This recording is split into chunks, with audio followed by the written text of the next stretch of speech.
ছিল, যাদের এগেইনস্টে আমরা পিলখানার সশস্ত্র সংগ্রাম ঘোষণা করেছি। হত্যাকাণ্ড কারা করেছে?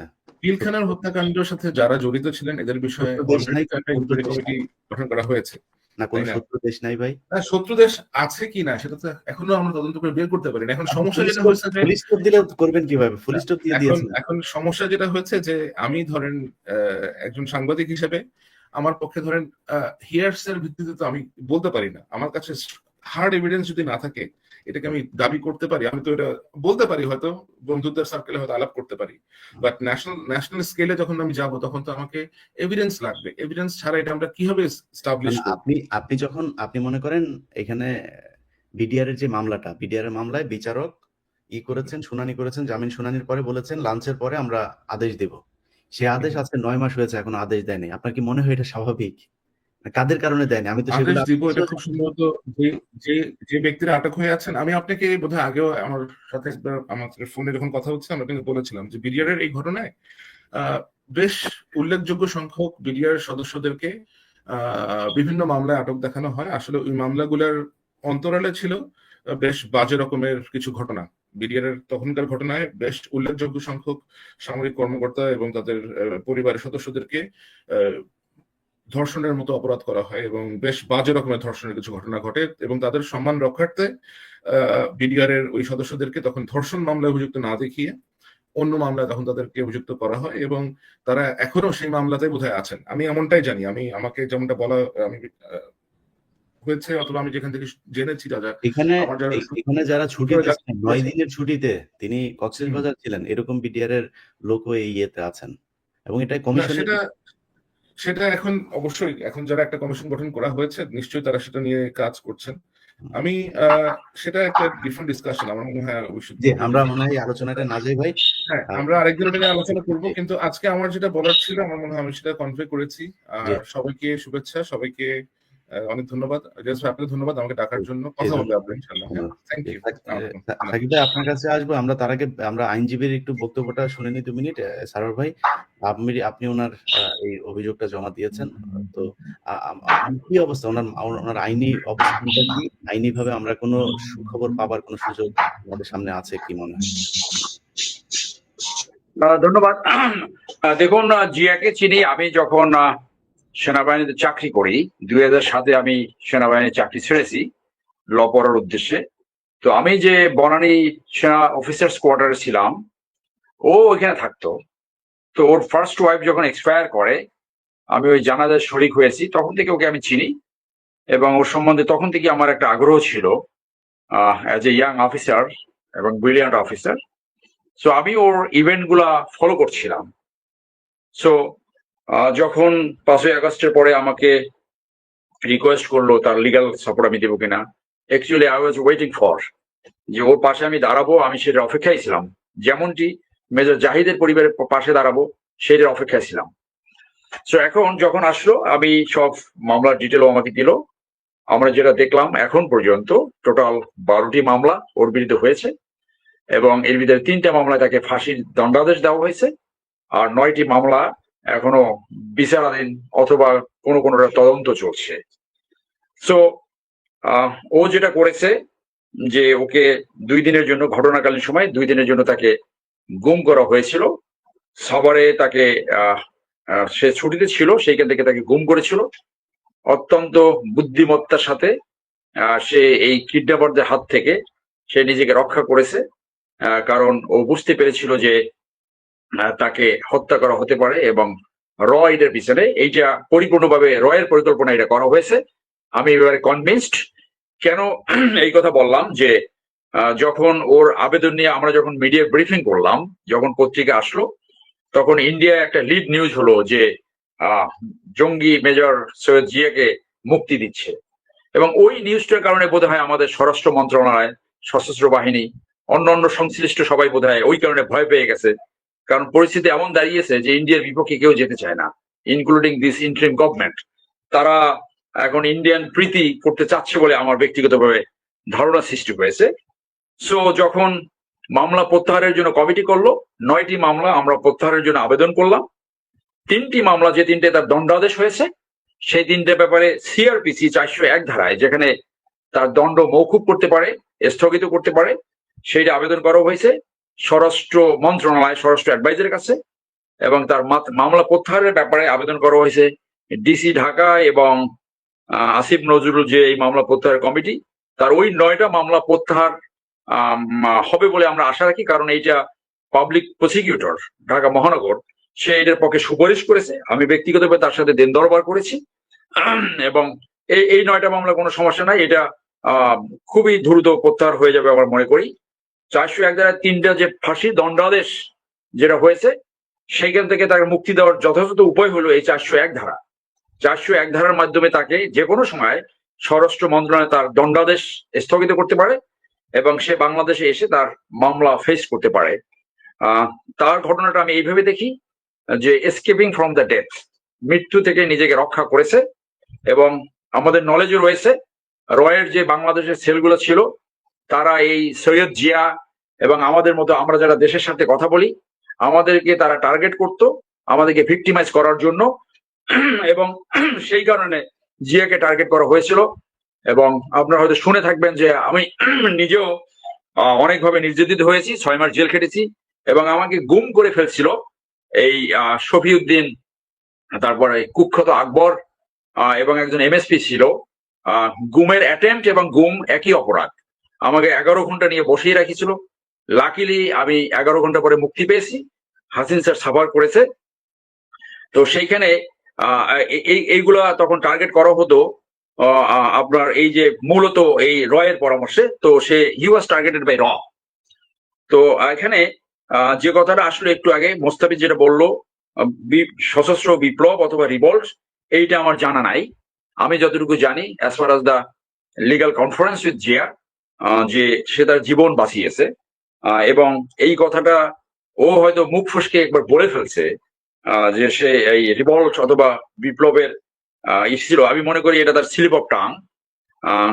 তার অবস্থান থেকে এইটা করা অত্যন্ত ডিফিকাল্ট ছিল এবং এই কথাটা বললে এইটা কোনো কোনো কোয়ার্টার তার এগেনস্টে ব্যবহার করে। যখন আমি তার ইন্টারভিউ দিয়া জনমত সম্পূর্ণতার পক্ষে একটা ফলো আপ রিপোর্ট যখন চ্যানেল 24 করলাম, তখন আমরা জানতে পারলাম যে এই রিপোর্টটা যখন আপলোড করা হলো এরপরে যতটুকু আমরা জানতে পেরেছি 9 ডিবের জিওসি, এই যে আউটগোয়িং যে জিওসি গেল, সে সম্ভবত চ্যানেল 24-এর যে আজাদ সাহেবকে ফোন দিছে যে কনভিক্টেড আসামির আপনি তার বক্তব্য কেন প্রচার করেন, এবং সাথে সাথে চ্যানেল 24 থেকে আজাদ ওই ভিডিওটা নামিয়ে ফেলে। এইটা আমি এইভাবে ব্যাখ্যা করি যে স্বৈরতান্ত্রিকতার যে সেট আপ এইটা 95% অক্ষত রয়েছে বোথ সিভিল অ্যান্ড মিলিটারি এস্টাবলিশমেন্টে, এবং সেইটার অংশ হিসেবে যে ফেসিজম 5ই আগস্টের পরে যে একটা উইক পরিস্থিতি পড়েছিল, টাইম অতিবাহিত হওয়ার সাথে সাথে তারা রেসিস্টেন্স গ্রো করে আগের চরিত্রে ফেরত আসার চেষ্টা করছে। সেই আগের চরিত্রে ফেরত আসার অংশ হিসেবে তারা ফ্রিডম অফ এক্সপ্রেশনও বাধাগ্রস্ত করছে। আমাদের সামনে উদাহরণ রয়েছে, বাংলাদেশে মহাজিন আলের 7 মার্ডার কেস হয়েছিল। সেই 7 মার্ডার কেস থেকেও শফিউদ্দিন সাহেব, উনি যে শফিউল্লাহ প্রধান পঞ্চগড়ের, উনি সেখানে মুক্তি পেয়েছে। ডাবল মার্ডার কেসে সুইডেনের একজন লোক, তাকে মুক্তি দেওয়া হয়েছে। জিয়ার মুক্তির জন্য যেটা দরকার, স্বরাষ্ট্র মন্ত্রণালয়ের একটা ইচ্ছা, তাদের একটা শক্তি, তাদের একটা ন্যায্যতা প্রতিষ্ঠা করার একটা কমিটমেন্ট। কিন্তু এই সরকার এখন ইন্ডিয়ার যে কোনো বক্তব্যকে ভয় পায়। সেই জন্য স্বরাষ্ট্র মন্ত্রণালয় যারা তার এই 401 ধারার আবেদন প্রসেস করবে, তারা they are not taking any decision. তার ব্যাপারে ডিসিশন নিতে হলে আমাদের চাপ সৃষ্টি করতে হবে, আমাদের দেন দরবার করতে হবে। তাহলে আমি মনে করি সে বাংলাদেশে এসে তার আপিল প্রক্রিয়া ফলো করতে পারে। তার মামলার ভিতরে কিছুই নাই। আপনাদের নিশ্চয়ই স্মরণ আছে, এই ফেসিজমের সময় গাইবান্ধাতে পুলিশ একটা গ্রামে আগুন লাগাচ্ছিল জঙ্গি নাটক সাজাবার জন্য। সেই জঙ্গি নাটক সাজানো এবং একটা ইন্টারন্যাশনাল মিডিয়া আল জাজিরাতে সেটা প্রকাশ হয়েছিল, একদম ছবি সহজে পুলিশের একজন সদস্য ইউনিফর্ম পরে সেখানে অগ্নিকাণ্ড ঘটাচ্ছে। সেইখানে পুলিশ সেটাকে তদন্ত করে বলল পুলিশ এরকম কোনো ঘটনা ঘটে নাই। সেই রকম পুলিশ এই মামলার তদন্ত করে, যাদের উপর কোনো বিশ্বাস এবং আস্থা রাখা যায় না। এটা সেই সময় এই পুলিশ ছিল যারা সামরিতে জাহাজ বাড়ি ঘটনা ঘটাইয়া পিছন থেকে গুলি করে তারা সেটাকে সাগর ভাই, আমরা একটু সাজিয়েছে। সংক্ষিপ্ত করি, এরকম আমাদের আরো অনেক আমি আলোচ্য সংক্ষিপ্ত থাকবে। করতেছি, এখন এরকম এরকম আরো অনেক উদাহরণ দেওয়া যাবে। অতএব সৈয়দ জিয়া নামটা গৌরবের, আবার একজন জিয়া এই নামটাকে পচিয়ে ফেলছে, সেই জন্য আমি সৈয়দ জিয়া বলি, পার্থক্য সৃষ্টি করার জন্য। কারণ বাংলাদেশের জনগণ খুব কনফিউজড হয়, এই এক জিয়া শোনে আবার এই জিয়া শোনে, তো সেই জন্য আমি ওর নামের সাথে সৈয়দ জিয়া বলি। যে এই জিয়ার ঘটনা, তার সে অত্যন্ত বিপ্লবী এবং সে দেশের সাথে কথা বলেছে, সেনাবাহিনী ডেফিনেটলি তার পক্ষে দাঁড়াতে পারে। আমি মনে করি আমাদের জায়গা থেকে আমাদের প্রেশার সৃষ্টি করা উচিত। ইন্ডিয়া কি ভাববে, ইন্ডিয়া কি করবে, সেটা আমাদের ভাবার দরকার নাই। আমাদের এই অন্তর্বর্তী সরকার এখন ইন্ডিয়ার খপ্পরে পড়েছে, এবং এইটি সবচেয়ে বড় বাধা আমি মনে করি। স্বরাষ্ট্র মন্ত্রণালয় ইচ্ছে করলে 7 দিনের ভিতরে 401-এর আবেদনটা গ্রহণ করতে পারে। এই 401-এর সিআরপিসি এইটা যখন ব্যবস্থা নিচ্ছে না, ইন দ্য মিন টাইম জিয়ার পক্ষে আমরা আরেকটা আবেদন করছি 25শে আগস্ট, সেটা প্রধান উপদেষ্টা বরাবর টোটাল 10 জনকে দিয়েছি। সেনাপ্রধানকে সেখানে দেওয়া হয়েছে, জেনারেল জাহাঙ্গীরকে দেওয়া হয়েছে, আসিফ নজরুল সাহেবকে দেওয়া হয়েছে। আমরা আশা করি তারা এটার উপর একটা ব্যবস্থা নেবে। না নিলে এখানে আমাদের সিনিয়র অফিসার আছে, আমরা মনে করি যে একটা চাপ সৃষ্টি করার জন্য যা যা করা সেটা আমাদের করণীয় করা উচিত বলে আমি মনে করি। ধন্যবাদ। ধন্যবাদ ব্যারিস্টার সারোয়ার।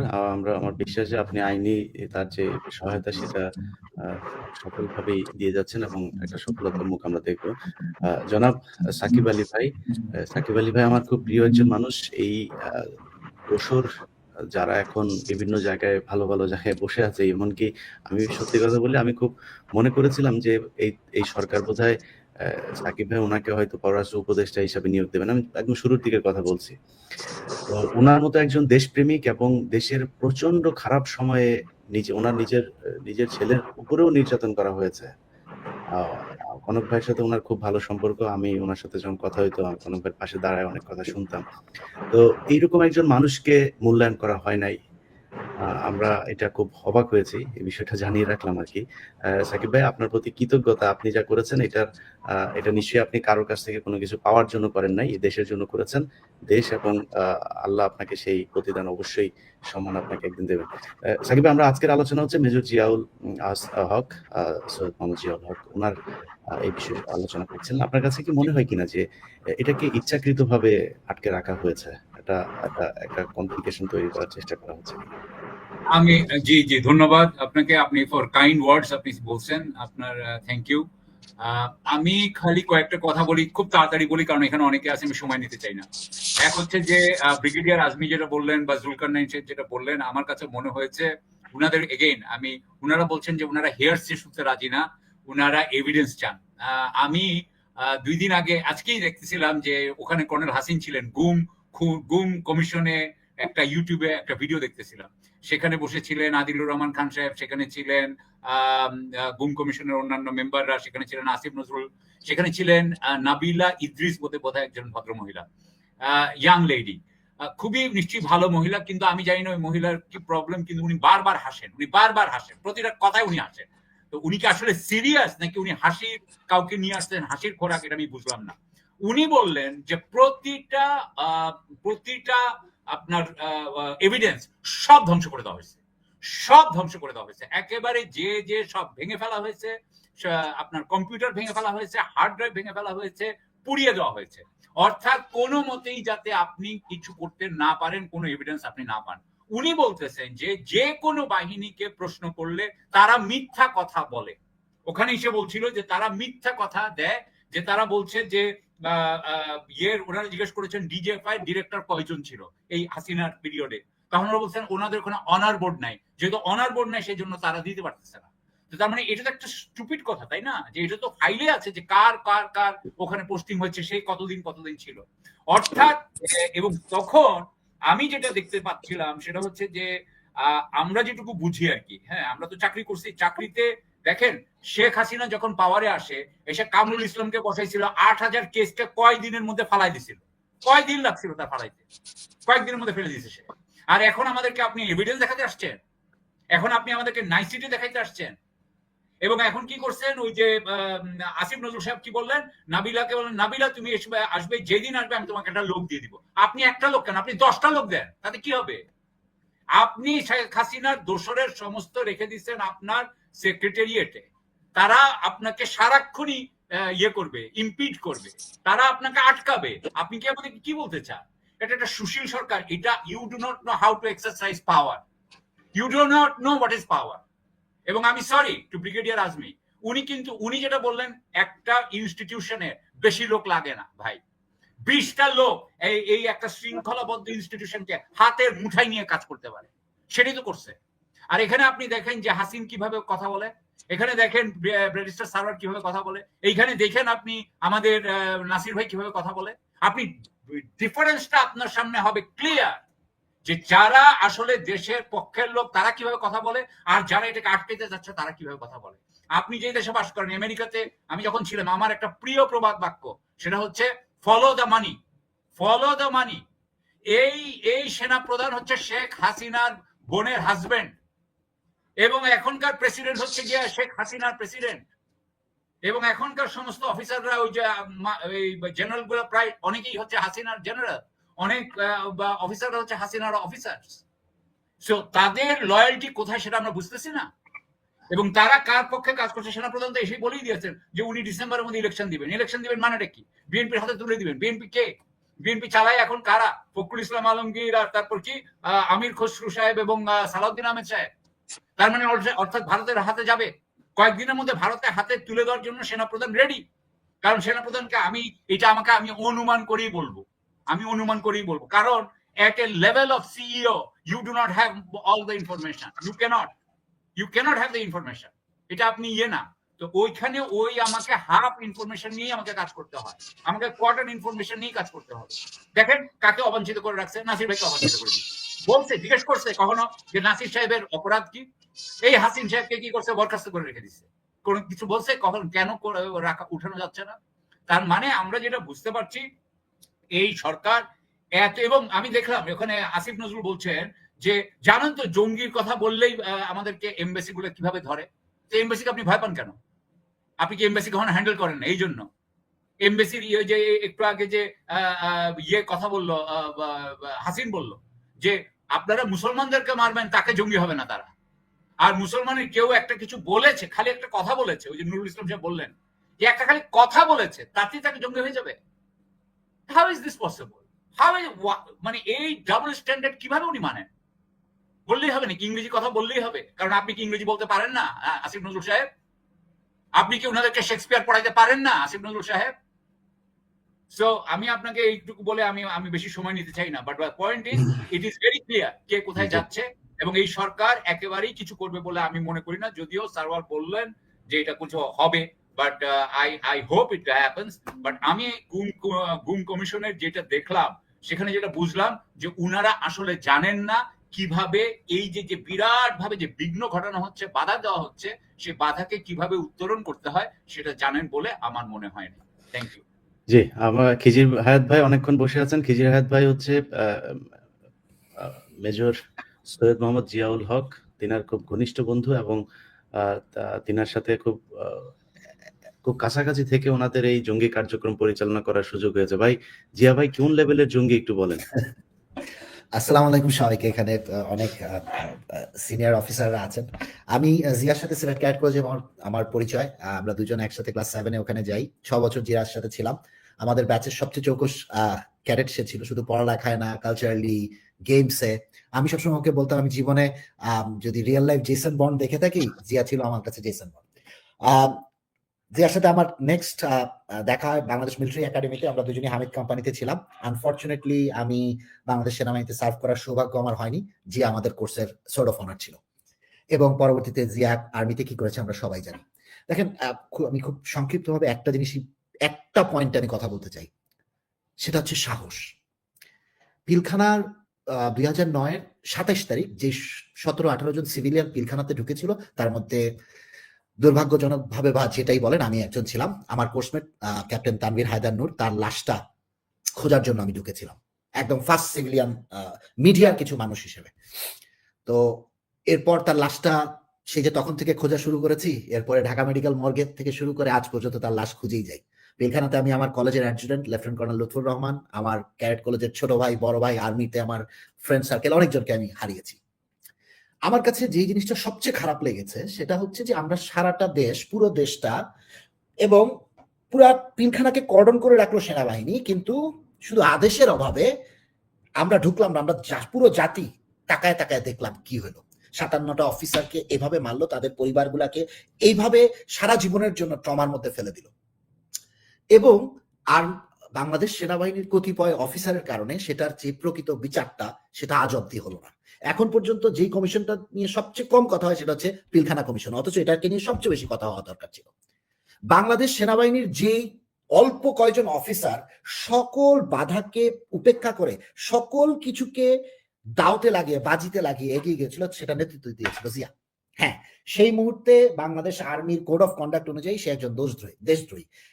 কিন্তু এখন যদি আমরা দেখি জিয়াকে যেই দোষে আমরা দেশদ্রোহী বলবো, বা জিয়াকে যেই দোষে এতগুলো কেসের মধ্যে ফাঁসানো হয়েছে বা জঙ্গি বানানো হয়েছে, তাহলে তো বাংলাদেশের কোটি কোটি মানুষ একই দোষে দোষী। 5 তারিখ আমরা কি করেছি? 5 তারিখ আমরা কি করেছি? জিয়া যেটা করতে গিয়েছিল আমরা তো সবাই এটা করতেই গিয়েছিলাম, তাই না? পরিবর্তিত পরিস্থিতিতে জিয়া সহ জিয়ার মতো যেই অফিসার গুলা কোনো দল নয়, কোনো ব্যক্তি নয়, বাংলাদেশটাকে সবার আগে রেখেছে, যার কাছে মনে হয়েছে যে right is right, wrong is wrong, এবং এটার জন্য তারা তাদের জীবন বাজি রেখেছে, তাদেরকে তো একটা ফেয়ার ট্রায়াল এই জাতি দিতে পারে। আদারওয়াইজ এই জুলাইয়ের কি দাম?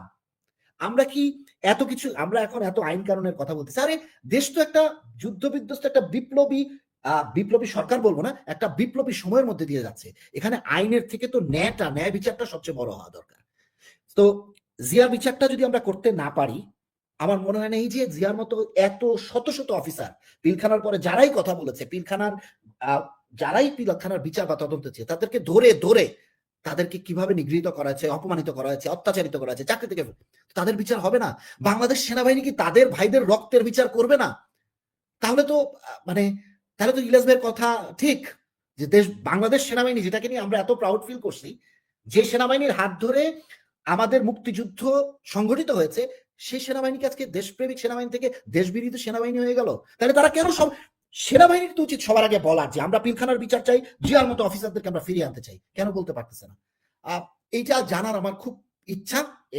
এই কোয়েশ্চেনটার অ্যান্সার আমি এখনো বের করতে পারি না। হাসান নাসির স্যার এখানে আছেন, উনি তো এই তদন্তের একদম চাক্ষুষ সাক্ষী। তো আর সেনা প্রধানকে আমি একটা জিনিসই বলবো, খুব ক্লিয়ারলি বলবো, দেখেন স্যার, আপনি একটা খুব ক্রিটিক্যাল টাইমে আওয়ামী লীগের একদম ভেতরের লোক হিসেবে, ভাই আমিও কিন্তু বৈবাহিক সূত্রে আমার শ্বশুর কিন্তু আওয়ামী লীগের একজন 4 বারের এমপি ছিল, এবং আমাকে সবসময় শুনতে হয় আমি আওয়ামী লীগের আমলে অনেক সুবিধা নিয়েছি, এখন আমি ভুল পাল্টে ফেলছি। তো আমি আসলে জানি না কি সুবিধা নিলাম আর কি ভুল। দেশের পক্ষে, বাংলাদেশের পক্ষে দাঁড়ানোটা কি অন্যায়? মানে বাংলাদেশে কি কিছু মানুষ থাকতে পারবে না যারা বলতে পারে যে আমরা বাংলাদেশের পক্ষে দাঁড়ালাম, কোনো দলের পক্ষে নয়? এটা কি একটা অন্যায়? তো সেনা প্রধানকে বলবো যে স্যার, আপনি খুবই ক্রিটিক্যাল টাইমে, আপনি যে কারণেই হোক, আমি আপনাকে বেনিফিট অফ ডাউট দিলাম, আপনি দেশের পক্ষে, ছাত্র জনতার পক্ষে দাঁড়িয়েছেন। একটা কথা আপনাকে বলি, আপনি যেই দলের থেকে আপনি সেনা প্রধান হয়েছেন, এটা এমন একটা দল, তাদের প্রতিহিংসা এমন, তারা তাদের বাপ মাকেও ছাড়বে না যদি তারা সুযোগ পায়। সো আপনি দেশের মানুষের পক্ষে দাঁড়ান, আপনি দেখবেন এই দেশ আপনাকে প্রোটেক্ট করবে, নাহলে সারা পৃথিবীর কোনো শক্তি আপনাকে প্রোটেক্ট করতে পারবে না। আপনি পারেন সবকিছুর ঊর্ধ্বে দিয়ে যে বলতে, না আমি এই মুহূর্তে বাংলাদেশটার পক্ষে দাঁড়ালাম, বাস এতটুকু আমি বলতে চাই। আপনাকে অসংখ্য ধন্যবাদ। আমি একটা কমেন্ট পিন করেছি এখানে, যেখানে লেখা উঠেছে যে নাসির মাহাকে কবে বিয়ে করতেছেন, আমরা কি দাওয়াত পাবো?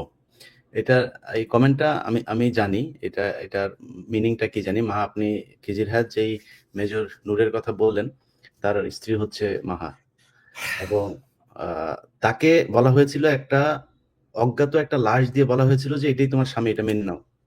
কারণ তার স্বামীকে গুম করেছিল হচ্ছে তাপস, তার গাড়িতে তুলে দিয়েছিল, বিডিআর এর সৈনিকরা সেই সাক্ষী দিয়েছে যে তার গাড়িতে তুলে দিয়েছে, তাপস বলতে পারবে সে কোথায়। তাপস তাকে ধরে নিয়ে একদম পিলখানা, যেই হত্যাকাণ্ড একদম শেষ ঘন্টার ঘটনা, সব শেষ সম্ভবত শহীদ কর্মকর্তা হচ্ছে মেজর নূর, তার স্ত্রী মেনে নেয়। তার স্ত্রী এখন অনেক ভালো থাকতে পারতো। আমরা এই দেশে নাম ধরে অনেকের অফিসারের কথা বলতে পারি যাদের ছেলেমেয়েরা অনেক ভালো আছে, এই পিলখানার সুযোগ নিয়ে তারা আর্থিকভাবে লাভবান হয়েছে।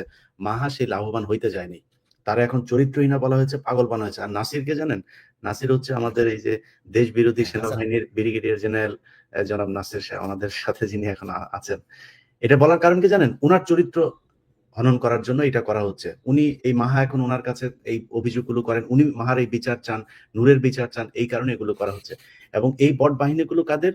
এগুলো হচ্ছে বর্তমান ডিজিএফআই পরিচালিত এবং এই সেনাবাহিনীর লোকজনেরই চালানো আইডি। তো আমরা কি কখনো বলেছি যে জেনারেল ওয়াকারের বোন লেসবিয়ান এবং সেই লেসবিয়ান হবার কারণে ধরা খাওয়ার কারণে অনেক অফিসারকে শাস্তি পেতে হয়েছে, প্রমোশন হয় না, এগুলোকে আমরা বলেছি কখন? আমরা তো বলি নাই। আপনারা যদি মানুষের চরিত্র হনন করতে চান, আপনাদের চরিত্র বের হয়ে যাবে, বের হচ্ছে তো আস্তে আস্তে। অতএব এই কাজগুলো এই ক্যান্টনমেন্ট করে থাকে, যে কারণে আমি নিজেও জানি যে সেনাবাহিনীকে ঢালাওভাবে করার সুযোগ, বলার সুযোগ নাই। কিন্তু কোন কি এটা কি মানে যেই সেনাবাহিনীর যদি 1%, যেটা মনে হয় আমাদের জনাব আজমি ভাই বললেন যে 1%, 0.1% নাকি খারাপ, 0.1% 99.9% কে এইভাবে জিম্মি করে রাখতে পারে, এটা আমাদের দেখতে হবে। তাহলে কি আপনারা ব্যবস্থা নেন, দ্রুত ব্যবস্থা নেন। এই সেনাবাহিনীর এই ধরনের খুনিদেরকে এখানে রাখা যাবে না, যাদের জন্য আপনাদের সবার সম্মান নষ্ট হয়। যাই হোক, সেনাবাহিনীর প্রতি রেসপেক্ট রেখেই বলি। আমি সেলিম ভাই বসে থাকতে পারবেন নাকি? না, সেলিম ভাই একটু অসুস্থ, যে কারণে ওনার নিলাম। আমাদের জাকপা নেতা জনাব রাশেদ প্রধান ভাই অনেকক্ষণ বসে আছেন। রাশেদ প্রধান ভাই, আপনি আমাদের মেজর জিয়া ভাই সম্পর্কে 2 মিনিট বলেন। ধন্যবাদ প্রিয় ইলিয়াস ভাই, আমার সহ আলোচক বৃন্দ যারা যেখান থেকে দেখছেন এবং শুনছেন সবাইকে জানাই একটু ক্যামেরাটা মনে সামনে নিলে ভালো, আপনার সাউন্ডটা সমস্যা হচ্ছে একটু। এখন শোনা যাচ্ছে? জি বলেন, একটু জোরে বলেন। জি, আমি খুব সংক্ষেপে সেরে ফেলবো, অলরেডি 1.5 ঘন্টা পেরিয়ে গেছে। আমি যেটা বলতে চাই সেটা হচ্ছে এই ভারতের তিলকওয়ালী মুখ্যমন্ত্রী ফ্যাসিস্ট শেখ হাসিনা বাংলাদেশকে করদ রাজ্য, ভারতের করদ রাজ্য বানিয়ে রাখার জন্য তার হাতে 3টা অস্ত্র ছিল। প্রথম অস্ত্রটা হচ্ছে 71-এর চেতনা, দ্বিতীয় অস্ত্রটার নাম হচ্ছে স্বজন হারানোর বেদনা, এবং তৃতীয় অস্ত্র যেটা ছিল সেটা হচ্ছে মৌলবাদ এবং জঙ্গিবাদ।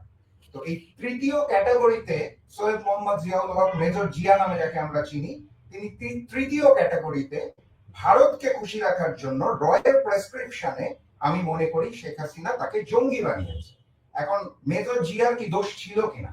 অবশ্যই দোষ ছিল। মেজর জিয়া একজন দেশপ্রেমিক মানুষ ছিল, দেশটাকে ভারতের করদ রাজ্য থেকে উদ্ধার করতে চেয়েছিল। এই কারণে তার মাথার দাম নির্ধারণ করা হয়েছে। আজকে তিনি একটা অদ্ভুত জীবন যাপন করছে। আমি মনে করি অন্তর্বর্তী সরকার 1 বছর পেরিয়ে যাওয়ার পরে তাদের এই জুলাই গণ অভ্যুত্থানের স্পিরিটকে ধারণ করতে পারে নাই দেখে মেজর জিয়ার মতো মানুষ আজকে বাংলাদেশে মুক্তভাবে চলাফেরা করতে পারছে না। আমি এই শোয়ের মাধ্যমে অন্তর্বর্তী সরকারের কাছে দাবি জানাই, দ্রুত ব্যবস্থা নেওয়া হোক। আর আর্মি সম্পর্কে, এই জেনারেল সম্পর্কে বর্তমানে যিনি দায়িত্বে আছেন তার সম্পর্কে 2 লাইন বলে বক্তব্য শেষ করে দিব। ফ্যাসিস্ট শেখ হাসিনাকে উনি চাইলে 5 তারিখে গ্রেফতার করতে পারতেন, উনি করেন নাই, সেফ এক্সিট দিয়েছেন। এবং পরবর্তীতে উনি অত্যন্ত গর্বের সাথে বলেছে ক্যান্টনমেন্টে আশ্রয় চেয়েছিল 600 জনের বেশি মানুষ, তাদেরকে তিনি আশ্রয় দিয়েছেন এবং পরবর্তীতে সেফ এক্সিট দিয়েছেন। এই 600 জনের তালিকাও এখনো আমরা জানি না। অতএব আমি স্পষ্ট ভাষায় বলতে চাই, বর্তমান বাংলাদেশকে ভারতের করদ রাজ্য থেকে মুক্ত করার জন্য, এখনো মুক্ত হয় নাই, এবং ভবিষ্যৎ বাংলাদেশ গড়ার জন্য আর্মির ভূমিকা রাখার সুযোগ আছে। সেই সুযোগটা কাজে লাগানোর জন্য আমি আর্মি চিফকে বিনয়ের সাথে অনুরোধ জানাই। ধন্যবাদ আপনাদের সবাইকে। আসসালামু আলাইকুম।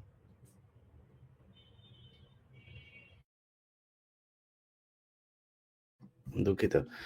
ব্রিগেডিয়ার জেনারেল হাসান নাসির, আপনাকে আপনি বোধহয় একটু আনমিউট করে নেবেন। জি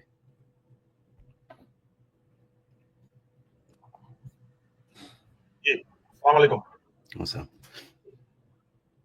জি ব্রিগেডিয়ার হাসান নাসির, আপনি পিলখানা হত্যাকাণ্ডের সময় সবচাইতে বেশি তাদের এই জাহাঙ্গীর কবির নানক, তারপরে আজম, তারপরে কামরুল, তাদেরকে আপনি জিজ্ঞাসাবাদ করেছিলেন। আপনার সেই 3.5-4 ঘন্টার অডিও রেকর্ডটাও আমার কাছে ছিল, পুরোটাই শুনেছি আমি। আপনি অত্যন্ত উত্তেজিত হয়ে তাদেরকে কোশ্চেন করছিলেন এবং আপনার ভেতরে হতাশার কিছু ছাপও আমি দেখছিলাম। যে মনে হচ্ছিল যে প্রশ্নগুলো করছেন কিন্তু এটার বিচার হবে না, সেই প্রশ্ন এরকম মনে হয়েছে। সেই থেকে এখন পর্যন্ত যুদ্ধ করছেন, কতটুকু সফল হলেন? মেজর জিয়ার ভবিষ্যৎ নিয়েও কোনো সুখবর আমাদেরকে দিতে পারবেন কিনা? ধন্যবাদ। আমি প্রথম মেজর জিয়ার কেসটাকে একটু হাইলাইট করি, তারপরে আমি ভিডিওটা আলাপ করব। আমি অলরেডি যে বিষয়গুলো আলাপ হয়েছে, ব্যারিস্টার সারোয়ার আইনগত বিষয়গুলো বিস্তারিতভাবে বলছে। বাট এর মধ্যে কিছু জিনিস যেটা হয়তো জনগণের জানা উচিত, সেটা হচ্ছে হাইকোর্টের 3টা ডেথ রেফারেন্স শুনানি পেন্ডিং রয়েছে, এবং এই আমাদের ডেথ রেফারেন্স বা এই যে মৃত্যুদণ্ড বা জঙ্গি হিসেবে স্বীকৃতি পাওয়া দেওয়ার কারণে এই আমাদের দেশের কোর্টের রায়ের পরিপ্রেক্ষিতে কিন্তু ইউএস স্টেট ডিপার্টমেন্ট এই পুরস্কার ঘোষণা করছে বা জঙ্গি হিসেবে তারাও এটাকে আইডেন্টিফাই করেছে। এখন স্টেট ডিপার্টমেন্টের যে প্রশ্ন তারা হচ্ছে যে তোমাদের দেশের আদালত যদি এই মামলা উইথড্র করে বা তারা যদি হচ্ছে যে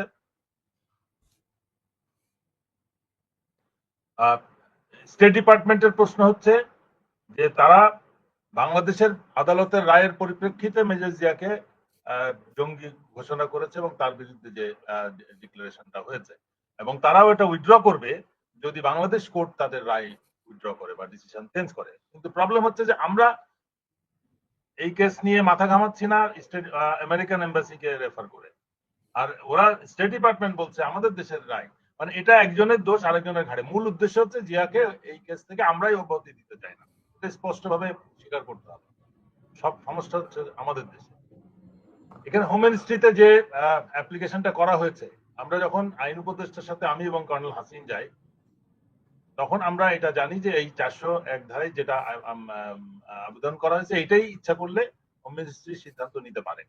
কিন্তু ওখানেও আমরা একই ইয়ে পেলাম যে স্টেট আমেরিকান এম্বাসি থেকে এই ব্যাপারে বেশি নাড়াচাড়া করতে নিষেধ করা হয়েছে। কিন্তু বাংলাদেশের সরকার এম্বাসির কথা শুনবে কেন? আমরা কি আমেরিকান 51st 52nd স্টেট নাকি?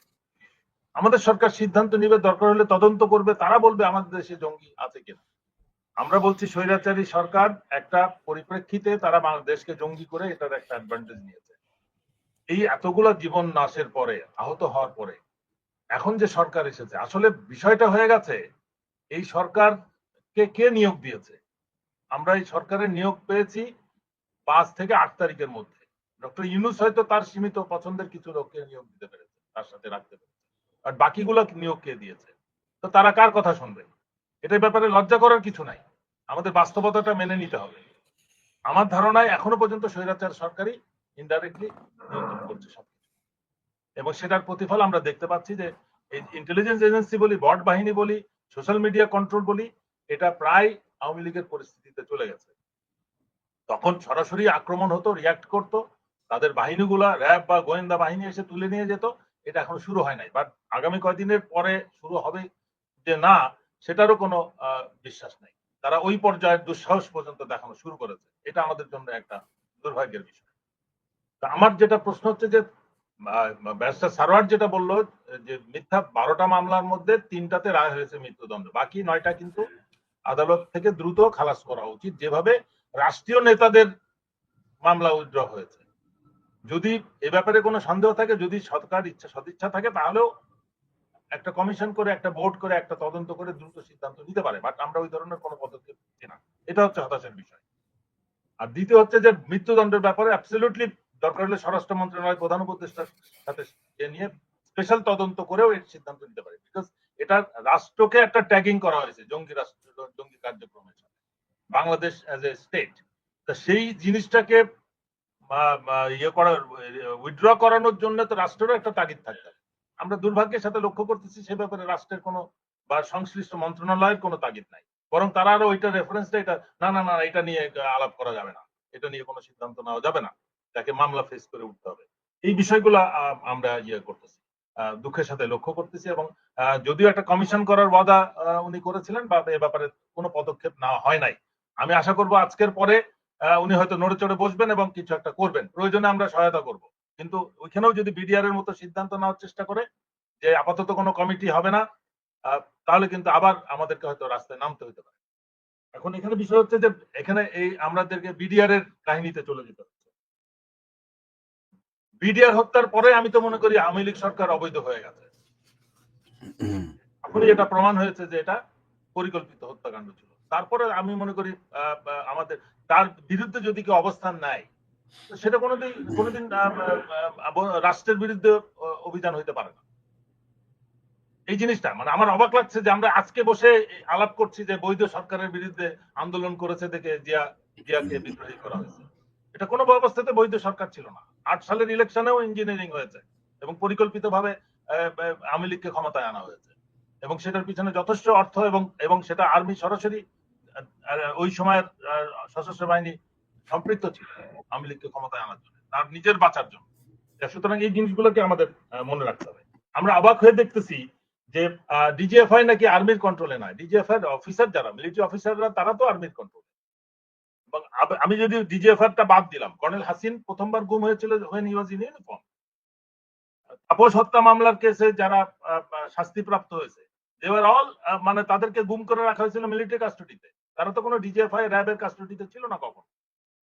এদের নাম আমরা প্রকাশ পাচ্ছে না কেন এবং এদের বিরুদ্ধে শাস্তি এখনো কার্যক্রম নিচ্ছে না কেন? আমরা শুধু ডিজিএফআই এনএসআই এবং বারবার বলতেছি ডিজিএফআই আর্মির আওতায় না, বাট ডিজিএফআই তে কোনো অফিসার যদি কোনো শৃঙ্খলা বহির্ভূত কাজ করে, ডিজিএফআই বলি, র্যাব বলি বা বিজিবি যেখানেই করুক, তাদেরকে আর্মিতে ফেরত এনে আর্মি অ্যাক্টের আওতায় বিচার করা হয়। এটাই আমাদের ট্র্যাডিশন। যেখানে অপরাধ হবে তাকে ফেরত নিয়ে আসা হবে, ওই প্রতিষ্ঠানের সক্ষমতা থাকলে ওখানে করবে, না হলে তাকে তার প্যারেন্ট আর্মসে ফেরত নিয়ে এসে সার্ভিসে ফেরত নিয়ে এসে তার শাস্তি দেওয়া হবে। তো সেখানে দায় এড়ানোর তো কোনো সুযোগ নেই যে না সিটি কর্পোরেশনে যে ঘুষ খাচ্ছে আমার কিছু করার নাই। আমি যখন আমি মোর দ্যান ওয়ান অ্যালিগেশন আসবে তখনই তো আমি অফিসারটাকে উইথড্র করে তাকে কোর্ট মার্শাল ফেস করে তাকে নির্দোষ প্রমাণ করতাম। এই জিনিসটা আমরা দেখতেছি এবং মানে খুবই হতাশার সাথে লক্ষ্য করতেছি। ইলেকশন কারচুপি করছে ডিসিএসপি, ইলেকশন কারচুপি আর বিডিআর হত্যা ৭৭ জনের হত্যা আর গুম খুন যাদের করা হলো, এই হত্যার আসামি কি এক দণ্ডে আমি বিচার করব? অবশ্যই তারা অপরাধী, তারা অপরাধ করছে, কিন্তু সেটা একটা অপরাধ, আর এখানে খুনের অপরাধীদের কথা হচ্ছে। আমরা ওদের সাথে কম্পেয়ার করতেছি, ওদের কেন বিচার হচ্ছে না? এখন ডিম আগে না মুরগি আগে, এটা এই ইয়ের মধ্যে আমরা ফেলে দিচ্ছি যে ওদের বিচার করেন। আমি ইলেকশনের বিচার আগে করবো না গুম খুন হত্যার বিচার আগে করবো? এই বিষয়গুলো আননেসেসারি। আনফরচুনেটলি এটা আমাদের ভিতর থেকে মানে পরিকল্পিতভাবে তাদেরকে মশলাপাতি দিয়ে বুঝায় পড়ায় তাদেরকে এটার বিনিময়ে কিছু দেওয়া হচ্ছে, যার কারণে তারা এগুলো কথা বক্তব্য প্রদান করতেছে বিভিন্ন মিডিয়াতে। এবং এটাই আমাদের জন্য বিভক্তির কারণ এবং এই জন্যই আজ পর্যন্ত একটা ডিপ্রাইভড অফিসার কোনো তাদের ইয়ে পায় নাই, বেনিফিটস পায় নাই, বিকজ এক দুজনকে আলাদা আলাদা ডেকে দিয়ে দেওয়া হয়েছে এবং তারা ওইটা নিয়ে এখন সরকারের পক্ষে কথা বলতেছে এবং that includes rava as well. কিসের অ্যাসুরেন্সে করছে আমি জানি না। রাওয়ারিকে নিয়োগ দিয়েছে এই বিদ্রোহের পর, এই বিদ্রোহী যারা অফিসাররা যারা এই স্বৈরাচারকে ইয়ে করতে অপসারণে সহযোগিতা করছিল তাদের ভোটে এবং তাদের আগ্রহে নিয়োগ করা হয়েছিল, কিন্তু যেদিন সে নিয়োগ প্রাপ্ত হয়ে গেছে সেদিন সে হয়ে গেছে সরকারি বাহিনী। তার কিন্তু আর ওই ভোটারদের প্রয়োজন নাই। ঠিক বাংলাদেশের ইলেকশন হলে যেরকম ভোটাররা অর্থহীন হয়ে যায়, রাওয়ার ক্ষেত্রেও আনফরচুনেটলি সেটাই হয়েছে এবং সেজন্য রাওয়ার এবং এই রিটায়ার্ড অফিসাররা বা ডিপ্রাইভড অফিসার আজ পর্যন্ত বঞ্চিত রয়ে গেছে। এবং স্পেশাল কেস হিসেবে স্পেশাল কেস যদি একটা ব্রিগেডিয়ারের জন্য কনসিডার হইতে পারে, তাহলে একটা লেফটেন্যান্ট কর্নেলের জন্য হলো না কেন? হাসিনের কেসটা এখনো কনসিডার হলো না কেন? তারটা ইনভেস্টিগেশন করা হোক, ওপেন ইনভেস্টিগেশন করে ডিসপোজাল দেওয়া হচ্ছে না কেন? এটাকে কেন ওই 400 অফিসারের সাথে একসাথে মিক্স করা হচ্ছে এবং তার নাকের মধ্যে একটা মূলা ঝোলায়, হ্যাঁ তোমাকে পেনশন দেওয়া হবে, তুমি চুপ থাকো, তুমি তোমার টিম নিয়ে তোমার বসকে নিয়ে চুপ থাকো। আর যখন হাসিনকে কন্ট্রোল করতে পারে নাই, আমাকে কন্ট্রোল করতে পারে নাই, তারপরে এই ক্যারেক্টার অ্যাসোসিয়েশন শুরু হয়েছে এবং এত জঘন্য একটা পরিবেশে চলে গেছে এই বাহিনী। এই মানে আমি বলতেছি এটা মানে আর্ম টেররিস্ট গ্রুপে পরিণত হয়েছে ইন্টেলিজেন্স বাহিনী। এটা কিন্তু স্টেট স্পন্সার্ড, স্টেট পেড এবং পাবলিকের পয়সায় পালিত একটা বাহিনী হয়ে গেছে, সন্ত্রাসী বাহিনী, যারা এই জনগণের বিরুদ্ধে আগেও গত 16 বছর অন্যায় অত্যাচার করেছে, এখনো তারা আবার শুরু করেছে নতুন ভাবে এবং তারই আমরা প্রতিফল দেখতেছি সোশ্যাল মিডিয়াতে যে অ্যাটাক গুলো হচ্ছে এবং আস্তে আস্তে তারা মানে রীতিমতন গুছিয়ে উঠতেছে। বিভিন্ন গত অগস্টের পরে যে পোস্টিং প্রমোশন যেগুলো দেখেছিলাম আমরা, কিছু কিছু পজিটিভ নোটস যেগুলো দেখছিলাম আমরা লাস্ট 1-2 মান্থস যেটা দেখছি, এটা রীতিমতন ভয়ঙ্কর একটা পদক্ষেপ, যেটা কোনো অবস্থাতেই গ্রহণযোগ্য না। বাট আমি একটা জিনিস স্পষ্ট বলতে চাই, সেনাবাহিনী 96 সালের পরের থেকে আর কখনো রাষ্ট্রীয় ক্ষমতা নিতে পারবে না এবং এই জন্য মিলিটারি ব্যাকড গভর্নমেন্ট হয়েছে। আমি মনে করি মঈনু আহমেদের ফেলিয়ারের পরে এটাও প্রতিষ্ঠিত হয়ে গেছে যে মিলিটারি ব্যাকড গভর্নমেন্ট এই নামেও কোনো সরকার কখনো এই বাংলাদেশের ক্ষমতায় আসতে পারবে না। সুতরাং ওই সমস্ত স্বপ্নের থেকে সেনাবাহিনীকে দূরে থাকতে হবে এবং সেনাবাহিনীকে কলঙ্ক মুক্ত করতে হবে এবং এটার জন্য ওই অপরাধীদেরকে হস্তান্তর করতে হবে। ঠিক যেভাবে প্রধান বিচারপতি, অন্যান্য বিচারপতি, প্রধান ইলেকশন কমিশনার, বাকিরা যেভাবে আজকে জেলে আছে, মিনিস্টাররা জেলে আছে, পুলিশের আইজি জেলে আছে, সেভাবে তাদেরকেও জেলে যেয়ে বিচারের সম্মুখীন হইতে হবে। আমরা আমাদের দেশের মধ্যে আইনের 2 রকম অ্যাকশন দেখছি। এটা কোনো অবস্থাতে গ্রহণযোগ্য না। এবং যারা ইলেকশন ইঞ্জিনিয়ারিং জন্য জড়িত তাদেরকে জেলে দেখতেছি, ইলেকশন কমিশনার। আর যে গুম খুনের সাথে বিডিআর হত্যাকাণ্ডের সাথে জড়িত হয়েছে তাকে পালিয়ে যেতে সহায়তা করা হয়েছে, নাহলে তাকে দেশে সসম্মানে রাখা হয়েছে। এটা কোনো বিচারহীন বিচার ব্যবস্থা তো হইতে পারে জি, না। ওনার সেনাবাহিনীর এটা কোনো ওনারা এই সরকারের পর্যন্ত ব্যবস্থা। বিভিন্ন জায়গায় বড় বড় পদে, ঢাকা মেডিকেলের পরিচালক, ব্রিগেডিয়ার অমুক, ওই জি। ডেসা বিভিন্ন জায়গায় ওনাদের পদে। তো চুরি তো থামাইতে পারে না, ওইখানে গিয়ে তারা চুরি ভাগ করে। তো এই ধরনের এই চোর মোর এই যে জাতীয় মেজর দেশ তানভীরের চলবে না। কথা বলা হলো, মেজর তানভীরের যে কাহিনী, সে যদি 26 তারিখের পরে তাকে তাপসের গাড়িতে উঠিয়ে দেওয়া হয়, ইট is not a BDR issue, it is a military issue. ওই সময় তো সেনাবাহিনীর নিয়ন্ত্রণে ছিল সবকিছু।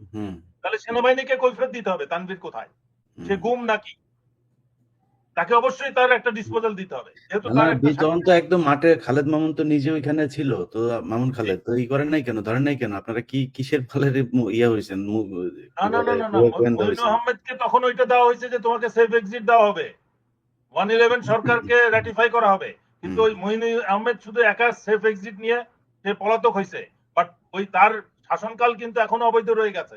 জি স্যার, আমরা এই এখনো এটা ratified শেষ না। করলাম, আমরা আলোচনা এই পর্যন্ত শেষ করি ওই বিষয়টা নিয়ে, কারণ আমরা মেজর জিয়া পর্যন্তই থাকি। আমাদের সাথে আরেকজন আহমেদ রফিক ভাই, আপনার কাছ থেকে একটু শুনি মেজর জিয়ার মুক্তির ব্যাপারে আপনার যে বক্তব্য সেটা বলেন। বিসমিল্লাহির রহমানির রহিম। প্রথমত আমি গর্বিত যে আমি মেজর জিয়া, সৈয়দ জিয়াউল হককে আমি আমার বাসায়, আমার কথা কি শোনা যাচ্ছে? জি জি জি। আচ্ছা, আমি গর্বিত যে মেজর সৈয়দ জিয়াউল হক, যিনি ওখান থেকে পালিয়ে এসে প্রথমে আমার বাসায় এসেছিলেন এবং আই কুড শেল্টার হিম, আলহামদুলিল্লাহ।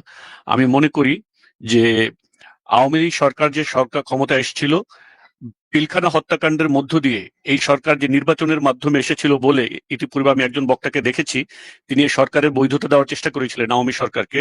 কিন্তু আমি মনে করি যে আওয়ামী সরকার পিলখানা হত্যাকাণ্ডের মধ্য দিয়ে তার আগের নির্বাচনের মাধ্যমে আসার বৈধতাও হারিয়েছে। সুতরাং মেজর জিয়া, তিনি যে সরকার পতনের জন্য যে চেষ্টা করেছিলেন, ইট ওয়াজ ভেরি লেজিটিমেট একটা প্রচেষ্টা। এবং আমরা মনে করি যে আজকের এই 2024 শেষে যে আওয়ামী লীগের পতন হয়েছে, এইটার প্রথম ব্যক্তি হলেন মেজর জিয়া, যিনি এই সরকারকে পতনের জন্য চেষ্টা করেছিলেন। So I am personally proud of sheltering him. আমি তাকে আশ্রয় দিতে পেরে ধন্য মনে করছি। দ্বিতীয় হলো যে আমরা একটা অদ্ভুত অভ্যুত্থান পরবর্তী অবস্থার মধ্যে আছি, যে পৃথিবীর ইতিহাসে এমন কোন অভ্যুত্থান আছে কিনা আমার জানা নাই, যে অভ্যুত্থানের পরে পরাজিত শক্তির সেনাপ্রধান এবং পরাজিত শক্তির প্রেসিডেন্ট, এই দুইজন এবং তার গোটা establishment with all of their bureaucracy exist করছে। পৃথিবীর ইতিহাসে এমন কোন অভ্যুত্থান হয়েছে কিনা আমার জানা নাই। তো এই অভ্যুত্থানের পরে যারা এই ব্যুরোক্রেসি, এই সেনাপ্রধান এবং এই চুপ্পুকে, I'm not comfortable to call him president, এই চুপ্পুকে যারা রাখার পক্ষে কাজ করেছে, তারা হলো এই পরবর্তী পরিস্থিতিতে যত জটিলতা তৈরি হয়েছে এই দেশে, এর জন্য দায়ী।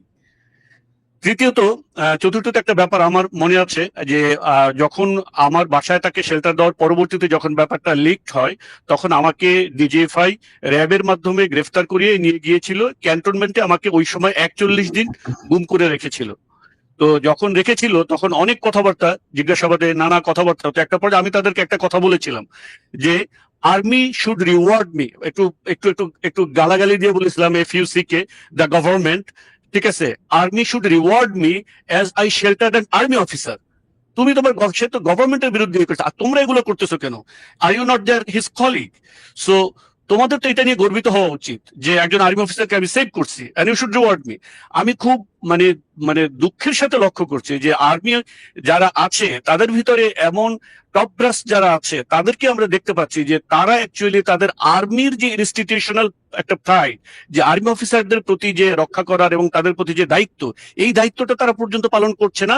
এই ফ্যাসিস্টের সুবিধাভোগী করার কারণে তাদের ভিতরে যে আর্মি হুড বা আর্মিশিপ, এইটার যে একটা দায়িত্ববোধ, এটাও তার হারায় ফেলছে। সো যারা এটা হারায় ফেলছে, I do not have minimum respect to them. আর্মিদের প্রতি যে একটা সম্মান, একটা আছে, এটা তখনই থাকা উচিত যখন এটার প্রতি তাদের একটা লয়ালটি থাকে। আমি এই আলোচনায় যেতে চাই না। আমি একটা মানে আপনার গোটা আলোচনার পরবর্তী ব্যাপারটা আসলে কি হবে। আজকের আপনারা এখানে অনেকে এসেছেন, অনেকে কথাবার্তা বলেছেন। আজকে আমরা কথাবার্তা বলে কি এখান থেকে চলে যাব এবং আবার ব্যাপারটা মানে যেরকম চলতেছিল সেরকম চলতে থাকবে, নাকি আসলে আমরা এখান থেকে এমন কিছু করব যেটার মাধ্যমে মেজর সৈয়দ জিয়াউল হকের মুক্তির ব্যাপারটা একটা মানে একটা কন্টিনিউয়াস কাজ হিসেবে সামনে আগাবে। যদি এরকম কোনো কিছু না হয় তাহলে কিন্তু আমরা এটা চলে যাওয়ার পর এখান থেকে আবার যেই সেই চলতে থাকবে। সো আমি প্রপোজ করব, আপনাদের কাছে রিকোয়েস্ট করবো, এমন কোনো কিছু করা যায় কিনা আজকের এই লাইভে যারা অংশগ্রহণ করেছেন, এখন যারা আছেন, আগে যারা ছিলেন, যে কোনো একটা প্ল্যাটফর্ম গঠন করা যায় কিনা, যে প্ল্যাটফর্মটা আপনার সরকারের উপরে প্রেসার ক্রিয়েট করবে এবং কোনো একটা কমিশন গঠন করতে সরকারকে বাধ্য করবে এবং সরকারের উপরে সামাজিক ও রাজনৈতিক প্রেসার ক্রিয়েট করবে, যাতে সরকার এই ব্যাপারটাতে ফেয়ার ভাবে সিদ্ধান্ত নিতে বাধ্য হয়। আমি সেজন্য এরকম হতে পারে যে মেজর জিয়া মুক্তি পরিষদ বা এরকম কোনো একটা কিছু করার জন্য আমি ইলিয়াস ভাইকে বা পিনাকিদা এখানে নেই, আমি ওনাকে দেখি নাই, ওনার আসার কথা ছিল কিনা, যে আপনাদের সমন্বয় এরকম কোন একটা পরিষদ আমি গঠনের আহ্বান জানাচ্ছি, যাতে করে কনসিস্টেন্টলি ব্যাপারটাকে পার্সু করা যায়। কারণ একজন যদি দায়িত্ব না নেয়, অনেক মানুষ আমরা এসেছি কথা বলছি কিন্তু কেউ দায়িত্ব নেয় না, কিন্তু অ্যাকচুয়ালি কিছু আগাবে না। সো এরকম করা যায় কিনা, প্রয়োজনে আপনার সংবাদ সম্মেলন করা, প্রয়োজনে মাঠে আপনার প্রসেশন করা এবং মানে সরকারের উপরে প্রেসার ক্রিয়েট করার জন্য আরো যা যা করা যায়, অনলাইন অফলাইন ইভেন্ট করা, প্রয়োজনে এটার জন্য ডেডিকেটেড একটা ফেসবুক পেজ ওপেন করা, এরকম এই সংক্রান্ত বিষয়ে মানুষকে অ্যাওয়ার করা, এটার জন্য একটা পরিষদ গঠন করার আমি প্রস্তাব করতেছি আপনাদের সকলকে। আমি আশা করব যে ইলিয়াস ভাই, আপনি এটা একটা দায়িত্ব নিয়ে, আপনি আজকের যে লাইভটা করার দায়িত্ব নিয়েছেন, আপনাকে আমি অন্তঃস্থল থেকে ধন্যবাদ জানাই। আমি বলবো যে এরকম দায়িত্ব নিয়ে এমন কোনো কিছু একটা আপনারা গঠন করুন, যাতে কাজটা সত্যিকার ভাবে সামনে আগায় এবং ভুলে না যায়, এবং আমরা যতক্ষণ পর্যন্ত এটা সলভ না হয় সমাধানটা, অন্তত এই ফোরামটা কনসিস্টেন্টলি এটার উপরে লেগে থাকবে এবং বিষয়টাকে পার্সু করবে, যে এটা যেন রাইট ভাবে আগায় এবং শেষ না হওয়া পর্যন্ত এটা লেগে থাকে। সো এই প্রস্তাবটা আমি এখানে রেখে আমি আমার কথা শেষ করছি। আমি আশা করি ইলিয়াস ভাই এই ব্যাপারটাতে একটু রেসপন্স করবেন যে কি করা যায়। জি, ধন্যবাদ। আমাদের সাথে একজন লেফটেন্যান্ট আছেন, উনি লিখেছেন, বরখাস্ত লেফটেন্যান্ট। তো ইন্তিশার ভাই, আপনার মূল্যবান বক্তব্য শুনি। আমাদের আর একজন অতিথি আছেন, সেলিম ভাইকে সবার শেষে দিই, কারণ সেলিম ভাই আর আমি আজকে অনুষ্ঠান শেষ করি এক জায়গায় যাব, একসাথে শেষ করি, আমরা অনুষ্ঠান শেষ করব। পিনাকিদার থাকার কথা ছিল, পিনাকিদা সময় দিতে পারেন না, ওনার কাজের কারণে শেষ করতে পারেন নাই। ইন্তিশার। আসসালামু আলাইকুম ওয়া রাহমাতুল্লাহ। ভাই শোনা যাচ্ছে? জি জি জি। আচ্ছা, তো প্রথমেই বলতে চাই যে এখানে সবাই অনেক সিনিয়র ছিলেন অফিসারদের মধ্যে। I am the junior most, এবং গত মে এই 2025-এর মে পর্যন্ত আমি নৌবাহিনীতে একটা সার্ভিং অফিসার ছিলাম। I am amongst the serving officer, I would say. Even now আমি সব ভিতরে কি চলছে না চলছে I know what's going on. তো ওই থেকেই বলবো যে যেহেতু গোয়েন্দার একটা বিষয় উঠছে, যে এই যে হাসান নাসের স্যারের এগেনস্টে চরিত্র হনন, আমার এগেনস্টে চরিত্র হনন, ডিজিএফআই এর যে একটা অংশ, আমি নর্মালি ওদেরকে টিকটিকি আর কচুক্ষেতি বলি, বাট আজকে ডিজিএফআই বলতেছি direct, since a lot of people are hearing. তো ডিজিএফআই, এনএসআই এবং যত ধরনের গোয়েন্দা বাহিনী আছে, এদের কিন্তু প্রত্যেকটা অফিসারের সাথে একটা করে আপনার বট অ্যাকাউন্ট, মানে এটা ধরে নেন সিস্টেম্যাটিক থাকে। তো আপনাকে যদি আপনার কোনো অ্যাকাউন্ট বা আপনার কোনো পোস্টকে ডাউন করতে হবে বা আপ করতে হবে, এরা খুব সুন্দর এটা হাসিনার সময় থেকে করে যাচ্ছে এবং বর্তমানেও তারা করছে। এমন লেভেলে করছে যে হাসান নাসির স্যারের এগেনস্টে একটা ভিডিও, পুরো একটা ভিডিও বানিয়েছে যে কেন সে খারাপ, আমার এগেনস্টে একটা ভিডিও বানিয়েছে কেন আমি খারাপ। যাই হোক, সো এই যে এইগুলো জিনিস চেঞ্জ করা, আগের হাসিনার স্টাইলে সব চলমান। তো এই জন্য অনেকেই আমার জুনিয়র যে, মানে আমার জুনিয়র যারা, আমার সিনিয়র যারা, আমার আশেপাশের যারা সৈনিক অফিসার, এরা আসলে বর্তমানে খুবই কি বলবো প্রেশারাইজড এবং নিজেরা ফ্রাস্ট্রেটেড। যে আপনি বললেন না যে কয়েকটা সিনিয়র মিলে কেমনে পুরা জিনিসটাকে, আসলে কাহিনীটা এইটাই যে কয়েকটা সিনিয়র মিলেই পুরা জিনিসটাকে কন্ট্রোল করছে, এবং it has been done since like forever. খেয়ে দিতে বলেন। এটাই বলতে চাচ্ছি, এই জন্যই আসছি আর কি আমি, যে আমি এই জুনিয়র অফিসার এন্ড সবার পক্ষ থেকে এত চিল্লাই এই একটা কারণে, যে ভাই তোরা বুঝোস যে কি কি অবস্থা চলতেছে দেশে, তোরা জানোস যে তোদেরকে সবাই গালি দিচ্ছে, তো তোরা এই চাপটা প্রয়োগ কর। মানে আমি বলতে চাইতেছি যে আর্মি নেভি এয়ারফোর্স কে কেউ খারাপ বলছে না, চাপ দিচ্ছি কিছু দুর্নীতিবাজ সিস্টেমের দাস অফিসারদের চাপে ফেলে এই বাহিনীগুলো থেকে বের মানে ছুড়ে ফেলে দিত। তাই এই কোরাপ গুলোকে ত্যাগ করে ন্যায় ইনসাফের পথে আসতে হবে। এইসব হাসিনার পায়ে লাগা বেসিক্যালি গোমূত্রধারীদের এবং সিস্টেমের মুজিববাদ চাটা অফিসারদের বর্জন করতে হবে, এইটাই আমার কথা। আর আজ আমরা একত্রিত হয়েছি বেসিক্যালি মেজর জিয়া স্যারকে ঘিরে, যিনি 2009 পরেও সাহস করে দাঁড়ানোর চেষ্টা করেছিলেন। আমি নিজে একজন অফিসার একজন অফিসারের ছেলে হিসাবে দুইটা কথা বলবো যে বিডিআর এর সময় কি কি ঘটেছে আমরা কিন্তু ছিলাম, মানে আমরা তখন ক্যান্টনমেন্টেই বড় হচ্ছি, আমি তখন ক্লাস 4-এ পড়ি। তো ওই যে বিডিআর এর সময়ের পর থেকে একটা যে ভয় ভীতির একটা কালচার শুরু হয়েছে, ইভেন অফিসারদের মধ্যে ভয় ঢুকে গিয়েছে। এমনকি এই যে আমরা ছোট বাচ্চা কাচ্চা ছিলাম, আমরা বিডিআর নিয়ে কথা বলতে পারতাম না, আমাদেরকে বাসা থেকে শিক্ষা দেওয়া হতো যে বাবা বিডিআর নিয়ে কথা বলো না। এরকম অবস্থায় এই জিয়া স্যারের মতো ব্যক্তিরা উঠে দাঁড়াইছে এবং they tried to take a stand against the system. এবং তারপর থেকে শাপলা চত্বরের কাহিনী বলেন, 2018 বলেন, এবং চলমান এই যে 2024 পর্যন্ত যা যা হলো সব হলো, হাসিনা চলে গেল, কিন্তু সিস্টেম যে যা যেমনে চলছিল অমনি চলছে। একই করাপ্ট জেনারেলস, একই সরকারি শয়তানি, ইনেট টু সিভিল পাওয়ার। আপনি চিন্তা করেন, আমি যখন নৌবাহিনীতে 2021-22 সালে, তখন আমরা ইনেট টু সিভিল পাওয়ার যেগুলো যে মা হিলসা হ্যান ত্যান এগুলো প্রজেক্ট থাকতো, ওইগুলোতে যে আমরা 2-3-5 কোটি টাকার জাল মানে ধরে পুড়ায় ফেলতাম। এই যে 2024 সালের পর কি হচ্ছে জানেন? এগুলো বাদ দিলাম, নর্মাল মানুষকে হেল্প করার আগে আমার 10বার 10টা সিনিয়রের পারমিশন না লাগে। আমার জুনিয়র যতগুলো আছে এবং আমরা যারা ছিলাম সবাই কিন্তু মানুষকে হেল্পই করতে পেরেছি, কিন্তু যতবার হেল্প করতে গেছি তারপরও ভাই তুমি ওখানে সাবধানে যাও, হ্যান করো ত্যান করো, মানে সে তার গদি বাঁচানোর জন্য বসে আছে। এই 3 বাহিনীকে গালি খাওয়ানো এবং এই যে কি বলবো বাহিনীর নাম নষ্ট করা, এই সবগুলোর দায়ী হলো এই প্রত্যেকটা সিনিয়র। কারণ তাদের গদির জন্য তারা দেশকে যেমনে বেচছে, 3 বাহিনীকেও একই সেম স্টাইলে বেচেছে। তো এই যে এখন এখান থেকে আমরা বের হয়ে আসবো কেমনে? যেমন এই যে আহমেদ রফিক ভাই বললেন যে আসলে কথা আমরা বলছি, অনেকেই অনেক ধরনের কথা বলতেছি, কিন্তু কথা বলে কি হয়েছে? এই যে জিয়া স্যারের উপর যে 12টা মামলা, 3টা ফাঁসির রায়, এগুলো কিন্তু কিছুই যায় না, এই নিয়ে একটা সোর্ট অফ অনার। আবার ধরেন কি জানি ব্রিগেডিয়ার জেনারেল আজমি আঙ্কেল, আমি ওনাকে আঙ্কেল বলি কারণ আমার বাবার ব্রিগেড কমান্ডার ছিলেন, তার ফ্যামিলিকে আমি কাছে থেকে দেখছি 2000 মানে যতদিন তিনি গায়েব ছিলেন তার ফ্যামিলিকে ডেথ থ্রেট দেওয়া হয়েছে, দৌড়ের উপর রাখা হয়েছে, দেশের বাইরে যে থাকতে হয়েছে। মানে আবার কি আমরা সেম জিনিস ডেকে আনবো মানে এই বাংলাদেশে? এই জন্য তো 2024-এ আমরা লাইক 5ই আগস্টে আমি মোটামুটি জানি আমার তো কিছুই থাকতো না, মানে আমি যেভাবে গেছি, যদি হাসিনা থাকতো আমি তো বলেই বেরোইছি যে এখন যদি বুকের মধ্যে তকমা থাকবে গুলির, কারণ ধরেই নিয়েছিলাম যে গেছি। জি ধন্যবাদ। আপনি কি ডিউজিসে থাকেন? না, আমি থাকি হলো বাড্ডাতে, এবং আর্মির আশপাশেও যাবেন না, আর্মির কোন ব্রিগেডিয়ারের বোনের দিয়া মারে দিয়ে আপনারা আবার ধরায় টরায় দিতে পারে, বুঝছেন? আপনি সাবধানে থাকেন। আমি অবাক হচ্ছি যে একজন ব্রিগেডিয়ার জেনারেল তাদের সেনাবাহিনী, তুমি ভাই আমার গালি হজম করার শক্তি আছে, যে একজন ব্রিগেডিয়ার নিয়ে যা মনে চায় তাই লিখতেছে, এবং সেই আইডি গুলো দেখছি আমি, মানে কোনোটাই XYZ নানান ধরনের নামে, কোনো মানুষের আইডি না, এটা হচ্ছে পট বাহিনী ডিজিএফ এর আইডি। তো তারা তাদের অফিসারদেরকে এইভাবে শুধু আমাদের এই কর্নেল হাসিনুর ভাইয়ের কেন এগুলি বলে না বুঝি না। কর্নেল হাসিনুর ভাইয়ের মানে এখনো এই জায়গাতে করে রাখছে আর কি, চিন্তা করছে কোন একটা কারণে করে না আর কি। যাই হোক, কথা আছে করলে মামুন খালেদ খাই ফেলবো, মব ক্যান্টনমেন্ট ঘটাবো। আমি ওইসব ফাইল আমি বুঝি না, আমি দেখতেছি খালি মব ক্যান্টনমেন্ট একটা হইতো, সব চলে যেত। আচ্ছা, আমরা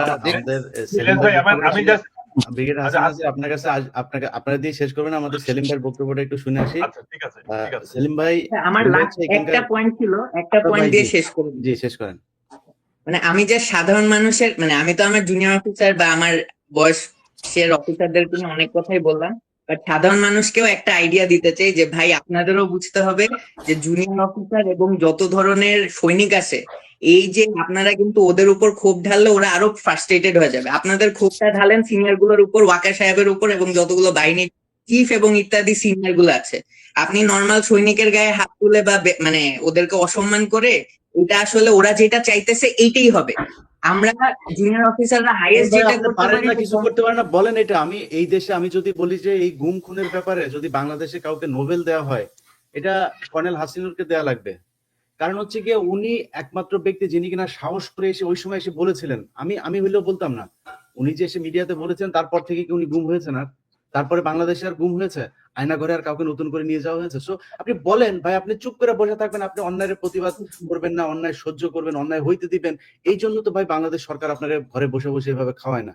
এই মানে বাংলাদেশের মানুষের টাকা দিয়ে যে আপনি চলতেছেন, এই জন্যই তো করা হচ্ছে। দেশের মানে খারাপ পরিস্থিতিতে আপনি জীবন দিবেন, এই জন্যই আপনাকে রাখা হয়েছে। তো সেনাবাহিনী আমার মনে হয় যে সামথিং এলস, তাদের এই স্বাভাবিক চিন্তা ভাবনা থেকে বের হয়ে আসতে হবে। আমরা জনাব অ্যাটর্নি শেখ সেলিম উনি সিনিয়র একজন অ্যাটর্নি, নিউ ইয়র্কে দীর্ঘদিন ধরে তিনি প্র্যাকটিস করছেন। শারীরিকভাবে একটু অসুস্থ আছেন উনি, তারপরেও আমাদের সাথে যুক্ত হয়েছেন। এই দেশের বিভিন্ন বিষয় নিয়ে ওনার সাথে নানান সময় আলোচনা হয়, উনি এগুলো নিয়ে খুব পীড়াবোধ করেন। তো সেলিম ভাই, আমাদের আজকের আলোচনা হচ্ছে মেজর জিয়া, সৈয়দ মোহাম্মদ জিয়াউল হক। তিনার যে মুক্তি 1 বছরও কিছু হলো না, এবং তিনাকে যে সিনেম্যাটিক ওয়েতে সেনাবাহিনীর লোকজন তাকে উধাও করে দিল, তো সেইখান থেকে এখন পর্যন্ত তাকে এই সেনাবাহিনী এই স্বাভাবিক জীবনে ফেরত আনার কোনো প্রচেষ্টা চালাচ্ছে না। এই বিষয়ে আপনার মতামত বলেন। কেউ ইলিয়াস ভাই এন্ড অলসো আমি ধন্যবাদ জানাচ্ছি যে ডিস্টিংগুইশড আপনার আমার সহ আলোচক এই চ্যানেলে, বিশেষ করে হাসান নাসির সেলিম ভাই, সাহেব। আরেকটু জোরে বললে, আপনার কথা একটু আস্তে শোনা যাচ্ছে, আরেকটু জোরে বললে পারলে বলেন। আচ্ছা আচ্ছা, আই উইল সি হাউ। ওকে ওকে ইলিয়াস ভাই, এখন শোনা যায়? জি জি।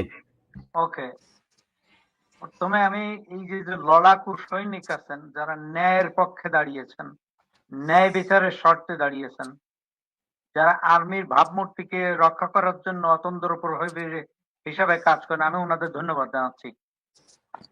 আমি বলবো জিয়াউল হকের, তার সম্পর্কে আমি খুব বেশি জানি না, কিন্তু হাসিনুর ভাই এবং ব্রিগেডিয়ার নাসির সাহেব যে তথ্য দিলেন, উনি আইন উপদেষ্টার কাছে গেছেন, তো আমেরিকানরা কি মনে করে, যার জন্য উনি কোনো অ্যাকশন নিতে পারছেন না।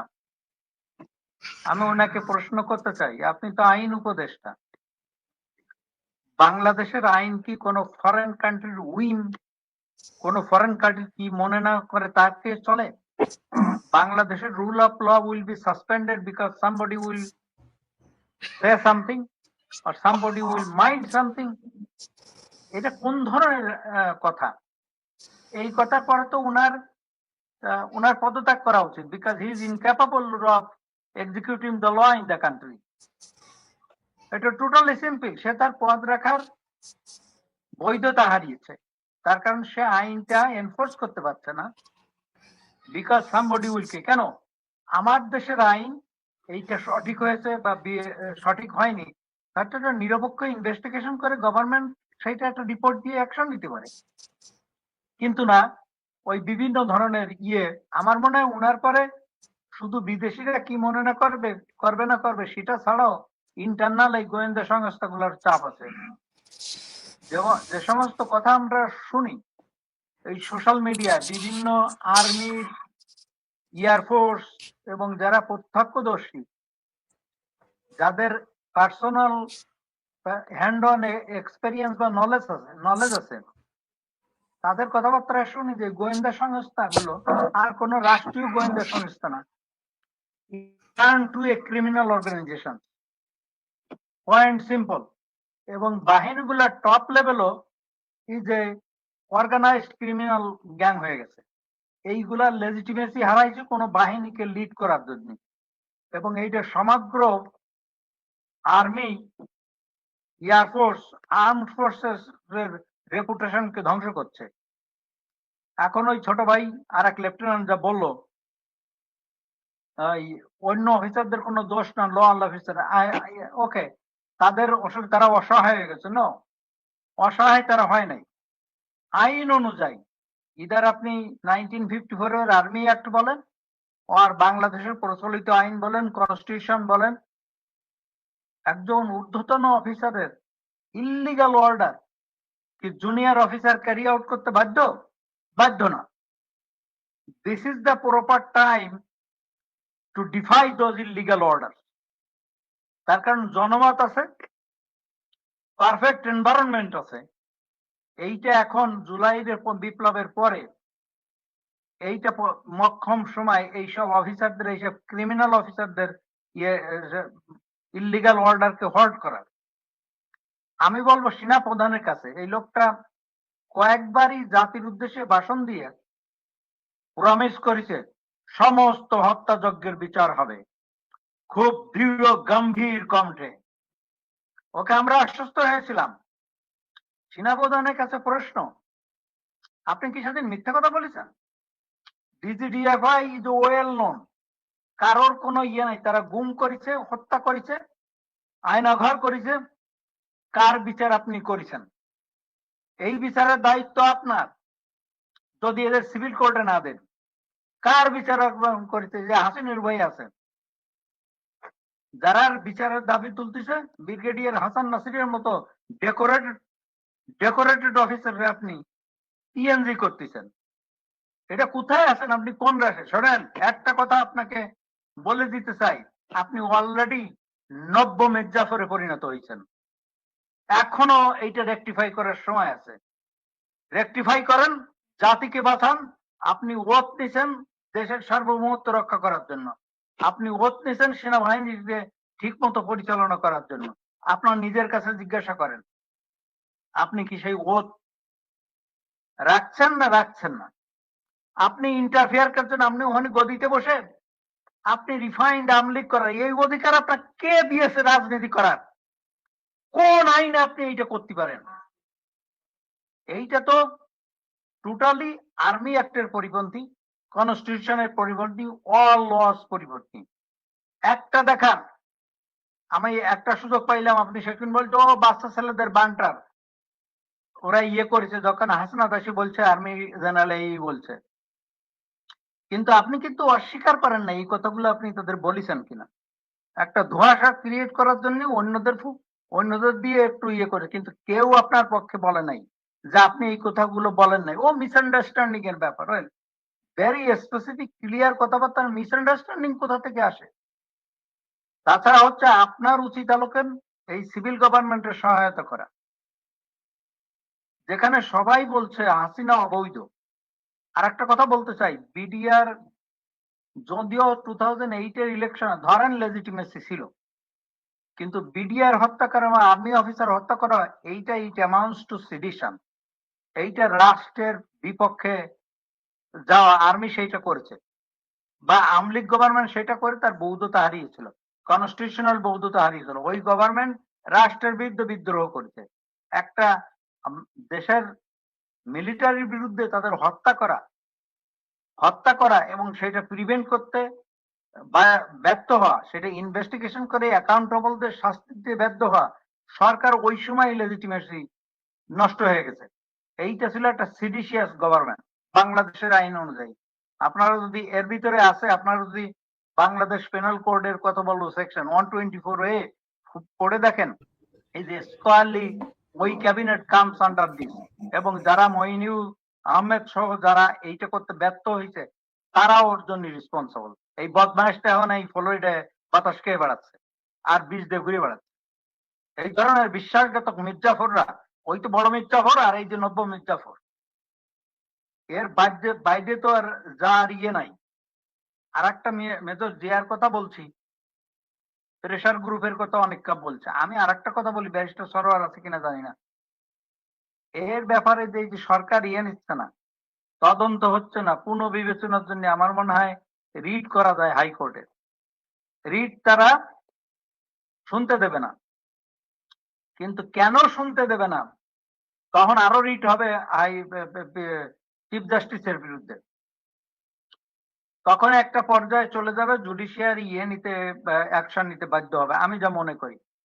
কিন্তু এর ভিতরে লয়াররা করবে কিনা একটা ঝামেলা আছে।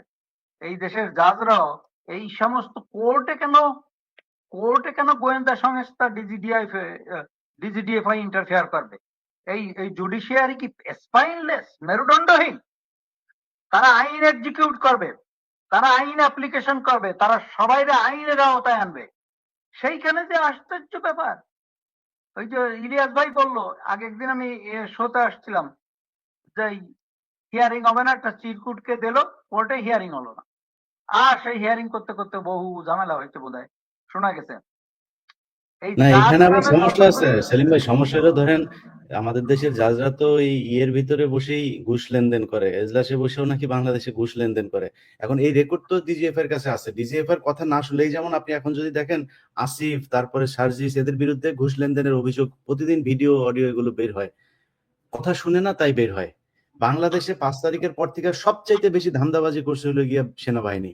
এক এক ব্রিগেডিয়ার, মেজর, লেফটেন্যান্ট কর্নেল, জেনারেলদের শত শত কোটি টাকার আওয়ামী লীগের লোকজনের ফেলে আসা টাকা এখনো বাংলাদেশ ব্যাংকে 32 জন অফিসার মিলে ইয়ে করছে, একটা প্রজেক্ট করছে। এখানে আওয়ামী লীগের যারা টাকা পয়সা রেখে আসছেন সেগুলো 50% করে তারা রেখে দিবেন, 50% করে পাস করে দিবেন, এই কন্ট্রাক্টে তারা সেই টাকাগুলো ই করছেন। তো সে এখন জাজ সাহেবদের যখন ওই লেনদেনের ফুটেজ টুটেজ থাকবে, আবার আমাদের দেশে হানি ট্র্যাপ তো আছে, তো হানি ট্র্যাপ মানি ট্র্যাপ মিলায় অনেকে ডিজিএফ এর কাছে ধরা, আবার বন্দুকের ভয় তো সবাই পায়, সেটার কারণে আসলে জজরা অনেক কথা বলতে পারে না, সেটা একটা সমস্যা আছে। তো সেলিম ভাই আমরা অনুষ্ঠান শর্ট করি তাহলে। আপনার এই কথাটার একটু ইয়ে দিই, আমাদের প্রাইভেট ডিসকাশনে আমি বলছি না, যখনই এই ঘুষ টাকা পয়সার ভিতরে ইয়ে হয়, ওই মীর মুশাররফ হোসেন কত 1800 সালে বলে গেছে, অর্থই সকল অনর্থের মূল। এইটাই দুর্নীতি যদি না করানো যায়, তার কারণে একটা লোক যে পয়সার পরে ইয়ে যায়, সে তো দেশ বেঁচে দিচ্ছে। জি। এই যে রোয়ার কাছে আমাদের দেশটা বেঁচে দিচ্ছে এই সময়, সেটার কারণ পদ এবং অর্থ, এই কারণ। কিন্তু আমি মনে করি এই সেনাপ্রধানই এই চুপপুরুকে রেখে আরেকটা রাজনৈতিক দল এই চুপপুকে রেখে সমস্ত আন্দোলনটা ব্যর্থ করে দিল। এর কোনো রেজাল্ট নাই। ইউনুসের দোষ দেই আমরা, কিন্তু ইউনুসের দেয় হাত বাঁধা। ইউনুস তো কাউরে কোনো কমিশন বা গেজেটেড অফিসারে ফায়ার করার অধিকার রাখে না, উনি রেকমেন্ড করতে পারে। কিন্তু সেনাপ্রধান এই প্রেসিডেন্ট যদি সাইন না করে, তাইলে কিন্তু তার কিছু করার নাই। এই তত্ত্বাবধায়ক সরকারের ভিতরে কিছু লোক আছেন নতজানু মেরুদণ্ডহীন উপদেষ্টা, তারা যা করতে পারে তারাও তা করছে না, হয়তো কার ইঙ্গিতও করছে না। আর এই সেনাপ্রধান এই চুপপুরে রেখে দিয়ে একটা কনস্টিটিউশনাল ক্রাইসিস ক্রিয়েট করেছে। আসলে তো কনস্টিটিউশন থাকার কথা না, যেখানে পার্লামেন্ট নাই, মন্ত্রী পরিষদ নাই। আবার বলা হয়েছে যে ওই গভর্নমেন্ট ইললেজিটিমেট ছিল, অবৈধ পার্লামেন্ট। তাহলে অবৈধ পার্লামেন্ট প্রেসিডেন্টরে নিয়োগ দিলে সেটা থাকে কোথায়? যেখানে প্রাইম মিনিস্টার নাই, সেখানে যে পার্লামেন্টের সংসদীয় নেতা প্রাইম মিনিস্টার নাই, মন্ত্রী পরিষদ নাই, সেখানে তো প্রেসিডেন্টের পদে চলে যাওয়ার কথা। প্রেসিডেন্টের লেজিটিমেসি, প্রেসিডেন্টের কোনো লেজিটিমেসি নাই। এই জি সেলিম ভাই, দুর্নীতি remains at the core of our problem. Selim ভাই আমরা অনুষ্ঠান শেষ করব। তো হাসান থ্যাংক ইউ। নাসির আপনি কিছু একটা বলবেন বলছিলেন, আর আমাদের হাসিনুর ভাই শুরু থেকে শেষ পর্যন্ত আছে। হাসিনুর ভাই আপনার কাছ থেকে আমরা একটু শুনবো, শুনে তারপর শেষ করবো আপনাকে দিয়ে। হাসান নাসির। আচ্ছা, আমি জাস্ট কয়েকটা বিষয় একটু ইয়ে করতে চাচ্ছিলাম, যেটা ওই আহমেদ রফিক সাহেব বলছেন এবং ইমতাজ স্যারও বলছে, যেটা ওই একটা সোশ্যাল মিডিয়াতে একটা গ্রুপ হওয়া উচিত, মানে not only talking and then we forget. আমরা যে আজকে এত লম্বা একটা প্রোগ্রাম করলাম, এরপরে আমরা আবার ওয়েট করবো যে এটা কেউ শুনে কেউ কোনো ইয়ে করবে কিনা, বাট এটা কন্টিনিউয়াস পার্সুয়েশনের জন্য একটা আমার মনে হয় সোশ্যাল মিডিয়া প্ল্যাটফর্ম হইতে হবে, যেটা আপনার নিয়ন্ত্রণে হইতে পারে আপনার ইয়েতে, অথবা একটা সিভিলিয়ান একটা সর্ট অফ থিং, যেখানে আমরা হয়তো ইনক্লুড থাকলাম। আর মিলিটারির তরফ থেকে আমি মনে করি একটা মুভমেন্ট হওয়া উচিত টু মুভ দি রাওয়ার দায়িত্ব কিন্তু একটা বড় দায়িত্ব। মেজর জাহিদের কেসকে যেভাবে তারা এগিয়ে নিয়ে গেছে, এটাও সেভাবে তারা রাওয়াতে স্যার আমি একটা জিনিস বলেই ফেলি, শুরু থেকে কয়েকবার ওনার নামটা এসেছে। আব্দুল হক সাহেবকে কি দিয়েছেন আমি জানি না, ওয়াকার মিয়া আব্দুল হক কিন্তু ওনারে আমি আমার চ্যানেলেই এনে অনেক প্রমোট করেছি, ওনার চ্যানেল লিঙ্ক দিয়ে প্রমোট করেছি। সেই আব্দুল হক মিয়া যে এত বেহক হয়ে গেল, আমি অবাক হয়ে গেলাম। তিনি যা করছেন, তো হক সাহেব ভালো হয়ে যান, মানুষ সম্মান করতো, সম্মান রাখেন, টাকা পয়সা আল্লাহ খুব কমও দেয় নাই, অতএব এত দেশের বিরুদ্ধে যায় না আর কি। এটা একটা বিষয়। আর আমি আরেকটা বিষয় হচ্ছে যে বিডিআর এর কমিশন, যেটা প্রথম কমিশন যেটা হয়েছিল, সবাই এটাকে কমিটি বলে, এটা স্বরাষ্ট্র মন্ত্রণালয় ওই সময় একটা কারচুপি করেছে, এবং যেটা বাস্তবে রিপোর্টের মধ্যেও প্রতিফলিত হয়েছে।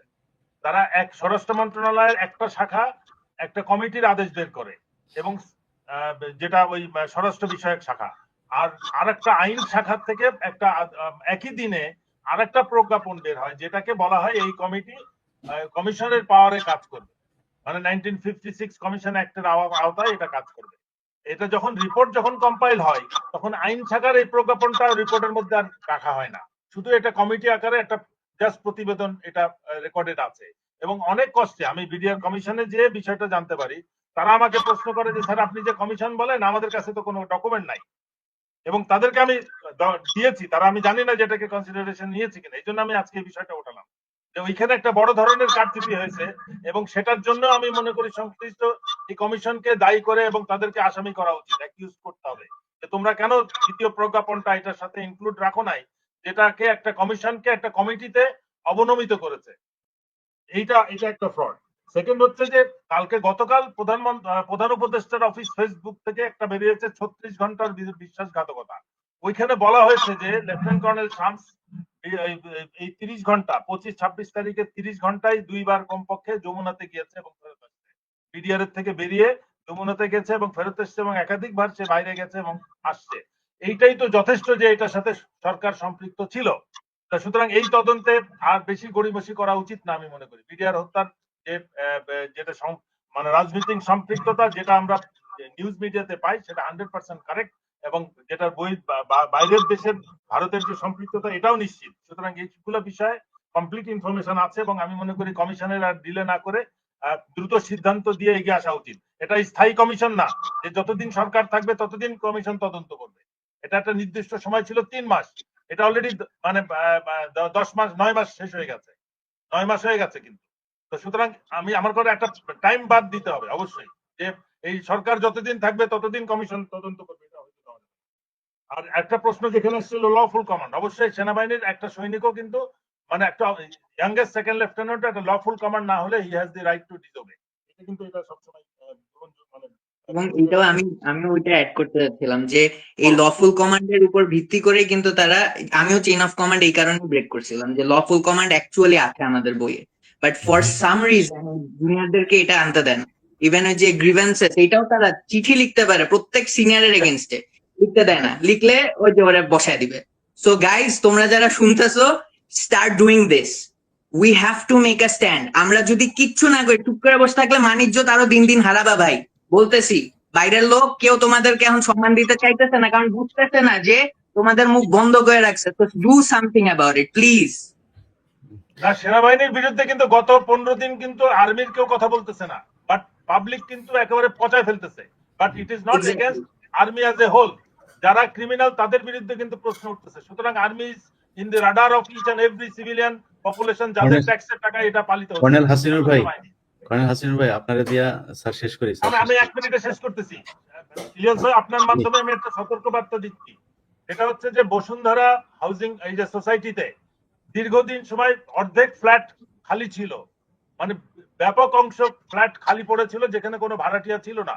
কিন্তু গত 3 মাসে এই সমস্ত বাড়িতে তারা ভাড়া নিচ্ছে, এটা আমি মনে করি সরকারের উচ্চ পর্যায়ে একটা তদন্ত হওয়া উচিত। আমরা একটা ঘটনা দেখলাম যে মেজর সাদিক 400 জনের একটা কমিউনিটি হল ভাড়া নিয়ে সেখানে মিটিং করেছে বসুন্ধরাতে। তার পরিপ্রেক্ষিতে বসুন্ধরার বিরুদ্ধে কি অ্যাকশন না হয়েছে আমরা জানি না, কিন্তু এখন আমরা খবর পাচ্ছি যে বসুন্ধরার ফ্ল্যাট এখন আর কোনো খালি নাই, সব অল অকুপাইড। এটা কারা অকুপাই করলো এটা আমার মনে হয় বের করতে হবে। এটার সাথে এস আলমের এই 4,500 কোটি টাকার সাথে এটা সম্পর্ক আছে কিনা, বা আগামী কয়েকদিনের মধ্যে ঢাকা শহরে যে বিশৃঙ্খলা অসন্তোষ সৃষ্টি হবে সেটার সাথে এটার কোনো সম্পর্ক থাকবে কিনা, সেটা নিয়ে আমি মনে করি গোয়েন্দা বাহিনী, আমি সশস্ত্র বাহিনীর গোয়েন্দা বাহিনীকে বিশ্বাস করি না, ডিবি এবং এসবি এবং এনএসআই যারা আছে তাদেরকে আমি এটার জন্য আমি মনে করি জাতির কাছে তারা দায়ী থাকবে যদি এরপরেও তারা তদন্ত না করে। ধন্যবাদ। আলাপটা যেহেতু এনেছেন আমি আপনাকে একটু করি।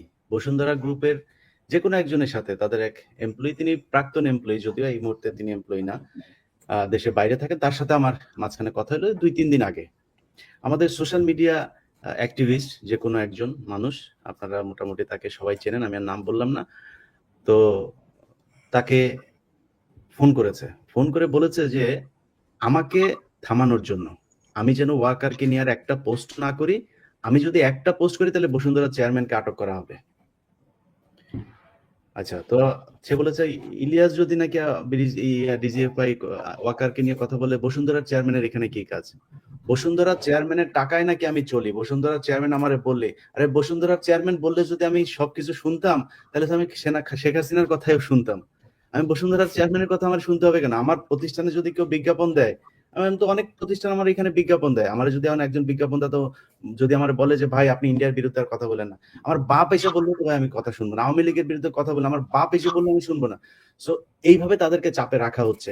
যে আমি খালি একটা ইনসিডেন্ট বললাম যে বসুন্ধরাকে যেভাবে এই সেনাবাহিনী তাদের পক্ষে কাজে লাগাইতে যাচ্ছে, যে কারণে আপনি দেখবেন যে যখন এই কি বলে এটা নিয়ে ইউনূসের সরকার নিয়ে বসুন্ধরার যে মিডিয়াগুলো আছে, মিডিয়াগুলোতে মাঝে মধ্যে নিউজ যায়, এই নিউজ কিন্তু বসুন্ধরা নিজে করে না, তাদেরকে করানো হয়। ডিজিএফআই এখনো পর্যন্ত এই কাজগুলো করছে।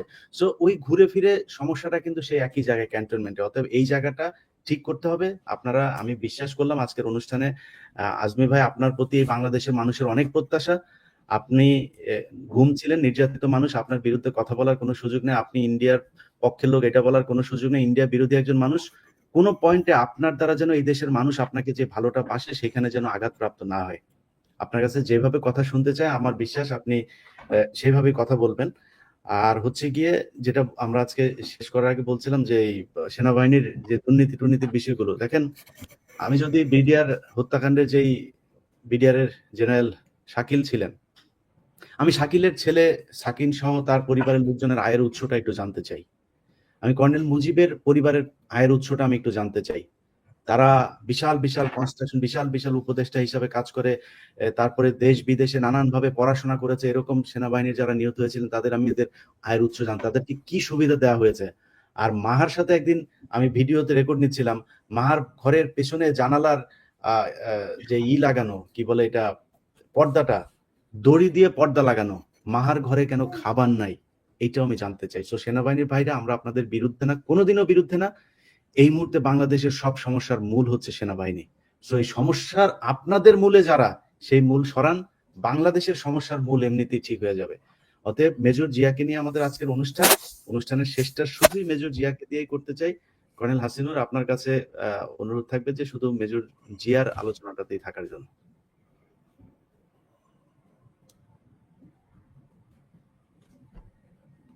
স্যার একটু করেন, আনমিউট। আমার মনে হয় এই সমস্যাটা খুব একটা ব্যাপক না, আইন উপদেষ্টা একটু দুর্বল, আপনি বুঝতে হবে, নানা দিকে চাপে থাকেন। উনি আমাকে কিন্তু দুদিন আগে বলছিলেন আপনি আসেন, আমি দেখি কি করা যায়। আমি নিয়ে আবার যাবো ইনশাল্লাহ ওই কমিশনটা করার জন্য, যে কমিশনের মাধ্যমে যত জঙ্গি নাটক হয়েছে, এই যত কিছু হয়েছে জিয়ার সাথে, সবগুলি রিকভার করার চেষ্টা করবো। আমরা এখান থেকে বেরিয়ে আসতে চাই। সেনাবাহিনী আমার আবদার, উনি যান এই জিনিসটা দখলে নেন, নিয়ন্ত্রণে নেন। উনি একটু বললে যে শক্তিটা পায় আসিফ নজরুল, ওনার এটা বোঝা উচিত। উনি একটু বলেন, টেলিফোন করে, সমস্যাটা সমাধান হয়ে যায়। এবং শহীদ জিয়া এরকম অনেক মাফ করে দিয়েছেন, এবং রাষ্ট্রপ্রধান পারাই করতে না পারার কোনো কিছু নাই। দরকার হলে অফিসার মেসে জেল বানাইয়া, মানে আদালতের মাধ্যমে অফিসার মেসে রুমটাকে জেল বানাইতে পারেন, মানে ওখানে আমরা জিয়াকে নিয়ে আসি, তদন্ত করেন যে কি হয়েছে। এখন কার ইন্টারেস্ট আমরা করতেছি না, তাহলে বোঝা যাবে আমাদের দোষ আছে। আমি মনে করি এখান থেকে আমরা বেরিয়ে আসতে হবে, এই জঙ্গি নাটক এবং আওয়ামী ফেম থেকে বেরিয়ে আসতে হবে। সেনাবাহিনীকে বাঁচতে হবে ভারতীয় চেতনার বাইরে থেকে, সোজা কথা, একদম নিজ চেতনায় থাকবো আমরা, ভারত প্রীতিবাদ, আওয়ামী প্রীতিবাদ, এবং ইনশাল্লাহ আমরা কাঙ্ক্ষিত লক্ষ্যে পৌঁছতে পারবো। ইলিয়াস ভাই, আপনাকে ধন্যবাদ। তারপর একটা জিনিস বলবো, গুম কমিশনের মাধ্যমে আসিফ নজরুল স্যার বললেন, হাসান আসিফ স্যার, ওখানে মামলা করার, কোনো বিচার করার একটা রিকমেন্ডেশন দরকার আছে স্যার, যদি আপনি স্কোপ আছে আপনি বলবেন।